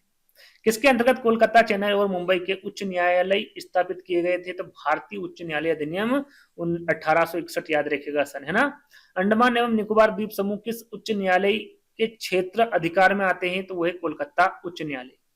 छत्तीसगढ़ उच्च न्यायालय कहाँ स्थित है? छत्तीसगढ़ उच्च न्यायालय की बात करें तो यह बिलासपुर में। कहां पर है या? बिलासपुर में स्थित है। उत्तराखंड उच्च न्यायालय की स्थापना कहाँ की गई? या फिर यह कह सकते हैं कि उत्तराखंड में जो उच्च न्यायालय वो कहां पर स्थित है? तो वो नैनीताल में है। झारखंड का उच्च न्यायालय की स्थापना कब की गई थी? कहाँ की गई थी, सॉरी, तो रांची में की गई थी। मध्य प्रदेश उच्च न्यायालय की बात करें तो ये कहां पर स्थित है? जबलपुर में है। इसके कितने खंडपीठ है? खंडपीठ कितने? दो है। एक है आपका ग्वालियर में और दूसरा है आपका इंदौर में। तो इंदौर में है और एक है ग्वालियर, है ना। ये याद रखिएगा, दो खंडपीठ है आपके मध्य प्रदेश उच्च न्यायालय के। जो मुख्य है आपका वो जबलपुर में है और दो खंडपीठ आपके, एक तो इंदौर में है और एक ग्वालियर में है। केरल का उच्च न्यायालय कहाँ स्थित है? तो एर्नाकुलम में है। उच्च न्यायालय के न्यायाधीश पद पर नियुक्त होने वाली प्रथम महिला के बारे में पूछे तो वो अन्ना चंडी है। कौन है? अन्ना चंडी है ना। उच्च न्यायालय के मुख्य न्यायाधीश पद पर नियुक्त होने वाली प्रथम महिला के बारे में पूछे, देखिए उच्च न्यायालय के न्यायाधीश पद पर नियुक्त और यहाँ पर मुख्य न्यायाधीश पद पर नियुक्त दोनों अलग अलग है। यदि मुख्य न्यायाधीश पद के बारे में पूछे तो वो लीला सेठ है। कौन है? लीला सेठ है।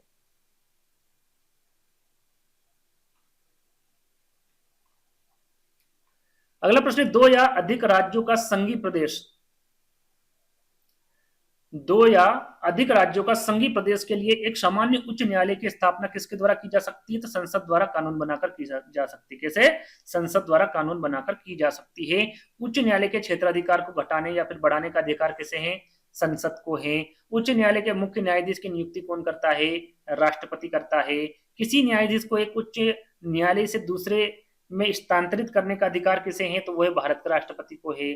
उच्च न्यायालय के न्यायाधीशों की सेवानिवृत्ति का अधिकतम जो उम्र होगी वो कितनी होगी? आपकी 65 वर्ष होगी। कितनी? 65 वर्ष। उच्च न्यायालय के न्यायाधीश किस आयु तक अपना पद धारण कर सकते हैं? तो 62 वर्ष तक कर सकते हैं। उच्च न्यायालय का न्यायाधीश बनने हेतु उम्मीदवार द्वारा किस उच्च न्यायालय में 10 वर्ष तक अधिवक्ता के रूप में कार्य किया गया हो? कितने? 10 वर्ष तक, है ना। किसमें? याद रखिएगा, अधिवक्ता लगे, है ना। 10 वर्ष तक अधिवक्ता के रूप में क्या किया गया हो? कार्य किया गया हो। अब बात करते हैं संविधान संशोधन की। इसकी? संविधान संशोधन की। तो भाई क्या क्या संविधान संशोधन हुए? संविधान में संशोधन हुए हैं। तो यहाँ पर देखिए संविधान के किस भाग एवं अनुच्छेद में संशोधन प्रक्रिया का उल्लेख है? तो भाग 20। भाग पूछे तो भाग 20 है और अनुच्छेद पूछे तो 368। आईएमपी याद कर लीजिएगा इस प्रश्न को। संविधान के किस भाग में अनुच्छेद में संशोधन है? तो वह अनुच्छेद 368 होगा। भारतीय संविधान में संशोधन होता है धारा 366 के अनुसार होता है। भारत संविधान में जो संशोधन होगा वो किस धारा के अंतर्गत होगा? तो धारा 366 के अंतर्गत होगा। ये अनुच्छेद है और ये धारा है, दोनों अलग अलग है, ध्यान दीजिएगा। संविधान संशोधन कितने प्रकार से किया जा सकता है? देखिए जो संशोधन किया जा सकता है वो 3 प्रकार से किया जा सकता है। संसद के साधारण बहुमत द्वारा किया जा सकता है, संसद के विशेष बहुमत द्वारा और संसद के विशेष बहुमत और आधे से अधिक राज्यों के विधानमंडलों द्वारा अनुसमर्थन के माध्यम से भी संशोधन किया जा सकता है संविधान में, है ना। तो 3 प्रकार से किया जा सकता है। संविधान संशोधन हेतु विधेयक सर्वप्रथम कहाँ प्रस्तुत किया जाता है? तो संसद में किया जा सकता है। संविधान संशोधन के लिए विधेयक को संसद के किस सदन में पेश किया जाता है? तो किसी भी सदन में पेश किया जा सकता है। भारतीय संविधान की अधिकांश भाग संशोधन किया जा सकता है तो अकेले संसद के द्वारा। देखिए भारतीय संविधान के अधिकांश भाग जो है वो संशोधित कहां पर किया जा सकता है? तो अकेले संसद द्वारा किया जा सकता है। और संसद में आपको बताइए है लोकसभा भी होती है, राज्यसभा भी होती है और राष्ट्रपति भी होते हैं ना। क्या राज्य विधानमंडल संविधान संशोधन प्रक्रिया को प्रारंभ कर सकता? नहीं। क्या राज्य विधानमंडल संविधान संशोधन प्रक्रिया को प्रारंभ कर सकता है? तो वो नहीं कर सकता है। अगला प्रश्न, संविधान में प्रथम संशोधन कब किया गया था? प्रथम संशोधन, अभी तक बहुत सारे संशोधन हुए हैं लेकिन प्रथम कब किया था? तो ये 1951 में किया था। प्रथम संवैधानिक संशोधन अधिनियम कब बना? तो ये 1951 में बना। प्रथम संवैधानिक संशोधन अधिनियम किससे संबंधित है? तो कुछ राज्यों के कृषि भूमि सुधार से संबंधित है। किस संशोधन द्वारा नागालैंड को राज्य का दर्जा प्राप्त किया गया था? तो 13वां संशोधन है वो। किस संविधान संशोधन द्वारा पंजाब राज्य को पुनर्गठित करके पंजाब तथा हरियाणा राज्य एवं चंडीगढ़ राज्य केंद्र शासित प्रदेशों की स्थापना की थी? तो याद रखिएगा, पंजाब तथा हरियाणा राज्य और चंडीगढ़ केंद्र शासित प्रदेश की जो स्थापना की गई थी वो 18वीं संविधान संशोधन द्वारा की गई थी। संविधान की 8वीं अनुसूची में सिंधी भाषा को किस संवैधानिक संशोधन द्वारा शामिल किया गया है? तो 21वां संविधान संशोधन। किस संवैधानिक संशोधन अधिनियम द्वारा मेघालय राज्य की स्थापना हुई? तो 22वां संवैधानिक संशोधन। किस संवैधानिक संशोधन अधिनियम द्वारा लोकसभा सीटों की अधिकतम संख्या 545 निर्धारित की गई? तो यह आपका 31वां संवैधानिक संशोधन। सिक्किम को भारतीय संघ के सह राज्य का दर्जा किस संशोधन द्वारा प्रदान किया गया था? तो 35वें। सिक्किम को पूर्णतः राज्य का दर्जा किस संवैधानिक संशोधन अधिनियम द्वारा दिया गया? तो ये 35वां है, तो ये 36वां है ना। कौन सा है? 36वें अधिनियम द्वारा सिक्किम को पूर्णतः राज्य का दर्जा प्राप्त है या फिर दिया गया। किस संवैधानिक संशोधन अधिनियम द्वारा राज्य लोक सेवा आयोग के अध्यक्ष एवं सदस्यों की सेवानिवृत्ति की आयु सीमा 60 वर्ष से बढ़ाकर 62 वर्ष कर दी गई है? तो 41वां संविधान संशोधन।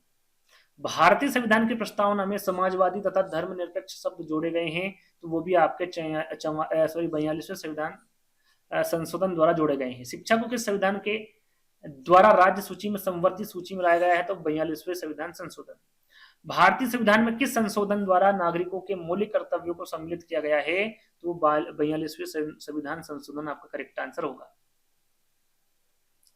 किस संविधान संशोधन द्वारा किन्हीं विशेष परिस्थितियों में नीति निर्देशक सिद्धांतों को मूल अधिकारों के ऊपर अधिक महत्व देने का प्रावधान है? तो वो भी आपका 42वें संविधान संशोधन होगा। भारत संविधान की प्रस्तावना में धर्मनिरपेक्ष, समाजवादी तथा राष्ट्र की एकता, अखंडता वाक्यांश जिस संशोधन द्वारा समाविष्ट किया गया है, तो वो भी आपका क्या होगा? 42वां संविधान संशोधन होगा। 42वां संविधान संशोधन अधिनियम 1976 से भारतीय संविधान में एक नया अध्याय जोड़ा गया है, तो वो नया अध्याय कौन सा होगा? मौलिक कर्तव्य होगा। काफी अच्छा प्रश्न, याद कर लीजिएगा। किसी संशोधन में समाजवादी, धर्मनिरपेक्षता तथा राष्ट्र की एकता एवं अखंडता शब्द भारतीय संविधान से जोड़े गए हैं, तो ये भी आपका 42वां संवैधानिक संशोधन होगा। अगला प्रश्न, किस संविधान संशोधन अधिनियम द्वारा स्वतंत्रता के मौलिक अधिकारों की संख्या 7 से घटाकर 6 किया गया? तो ये आपका 44वां संविधान संशोधन होगा। संविधान के किस संशोधन द्वारा संपत्ति के अधिकार को मूल अधिकार की श्रेणी में कर दिया गया है, निकाल दिया गया है? तो 44वें संविधान संशोधन। वह संवैधानिक संशोधन कौन सा जिसके द्वारा राजनीतिक दल बदल पर प्रतिबंध लगाया गया था? तो ये है आपका 1985 का 52वां संशोधन। कौन सा है? 1985 का 52वां संशोधन। किस संवैधानिक संशोधन द्वारा अरुणाचल प्रदेश को राज्य का दर्जा प्रदान किया गया है? तो वह 52वां। कौन सा है? 52वां। किस संवैधानिक संशोधन अधिनियम द्वारा गोवा को राज्य का दर्जा प्रदान किया गया? तो वह 56वां। भारतवर्ष में मताधिकार की आयु को किस ढंग से 21 वर्ष से घटाकर 18 वर्ष किया गया? तो संवैधानिक संशोधन द्वारा। किस संवैधानिक संशोधन द्वारा मताधिकार की आयु 21 वर्ष से घटाकर 18 वर्ष कर दी गई? तो 61वें संविधान संशोधन द्वारा। याद रखिएगा, भारतीय संविधान के संशोधन में से कौन सा संशोधन केंद्रीय मंत्रिमंडल के आकार को सम्मिलित करता है? तो वह 51वां संविधान संशोधन। 42वें संविधान संशोधन द्वारा जोड़ा गया एक नया अनुच्छेद संबंधित है कि मूल कर्तव्यों से। किससे है ये? मूल कर्तव्यों से संबंधित है। संवैधानिक संशोधन में से कौन से राज्यों से निर्वाचित होने वाले लोकसभा के सदस्यों की संख्या में वृद्धि करने से संबंधित है? तो 7वां और 31वां संवैधानिक संशोधन। भारतीय संविधान के किस संशोधन द्वारा राष्ट्रपति को कोई भी मामला परिषद द्वारा पुनर्विचार किए जाने के लिए वापस भेजने का अधिकार दिया गया है? तो ये 44वां संवैधानिक संशोधन है ना। भारत के संविधान में मौलिक कर्तव्य किस संविधान संशोधन के द्वारा जोड़ा गया है? तो ये आपके 42वें संविधान संशोधन से जोड़ा गया है। 14 अगस्त 2007 को संसद द्वारा संविधान संशोधन के उपरांत अब अनुसूचित जाति की सूची में जातियों की संख्या कितनी हो गई है? तो 1206 हो गई। कितनी हो गई है? 1206 हो गई है। भारत के संविधान के 44वें संशोधन द्वारा किस अधिकार को मौलिक अधिकार की श्रेणी में हटा दिया गया है? तो वह संपत्ति का अधिकार। मैं आपको बता चुका हूं पहले ही। किस संशोधन विधेयक द्वारा भारतीय संविधान में नागरिकों के मूल कर्तव्यों में शामिल किया गया है? तो 42वां संविधान संशोधन। भारतीय संविधान के किस अनुसंशोधन के द्वारा स्पष्ट रूप से यह व्यवस्था की गई है कि भारत के राष्ट्रपति मंत्रिपरिषद की सलाह को मानने के लिए बाध्य है? तो वह 42वां संविधान संशोधन। भारतीय संविधान में किस अधिकांश उपबंधों का संशोधन किया जा सकता है? तो वह अकेले संसद द्वारा। किसे? अकेली संसद द्वारा। अगला और लास्ट प्रश्न है कि वर्ष 2012 का 57वां संविधान संशोधन अधिनियम किस वर्ष से संबंधित है? या सहकारी समिति का गठन एवं क्रिया है, तो वह क्रियाकलाप।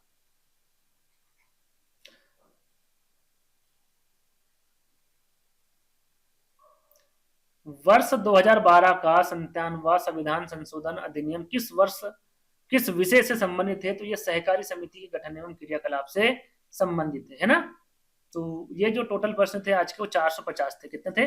450। बीच में आप कुछ प्रश्न आपको समझाई भी थी, उनके प्रश्न संख्या मैंने नहीं डाली थी, इसलिए मैंने शुरू में बताया था टोटल लगभग 500 प्रश्न आपको मिलने वाले हैं। तो ये वीडियो आपको कैसा लगा कमेंट्स के माध्यम से बताइएगा। मैं आपको बता चुका हूँ, ये पीडीएफ आपको चाहिए तो आप हमारे Telegram online study with DK को सर्च कर सकते हैं और वहां पर जुड़ सकते हैं, या फिर लिंक आपको डिस्क्रिप्शन में उसको मिल जाएगी, वहां से भी आप आसानी से जुड़ सकते हैं। तो अगले वीडियो में दोस्तों जल्दी ही मिलेंगे, जब तक के लिए धन्यवाद।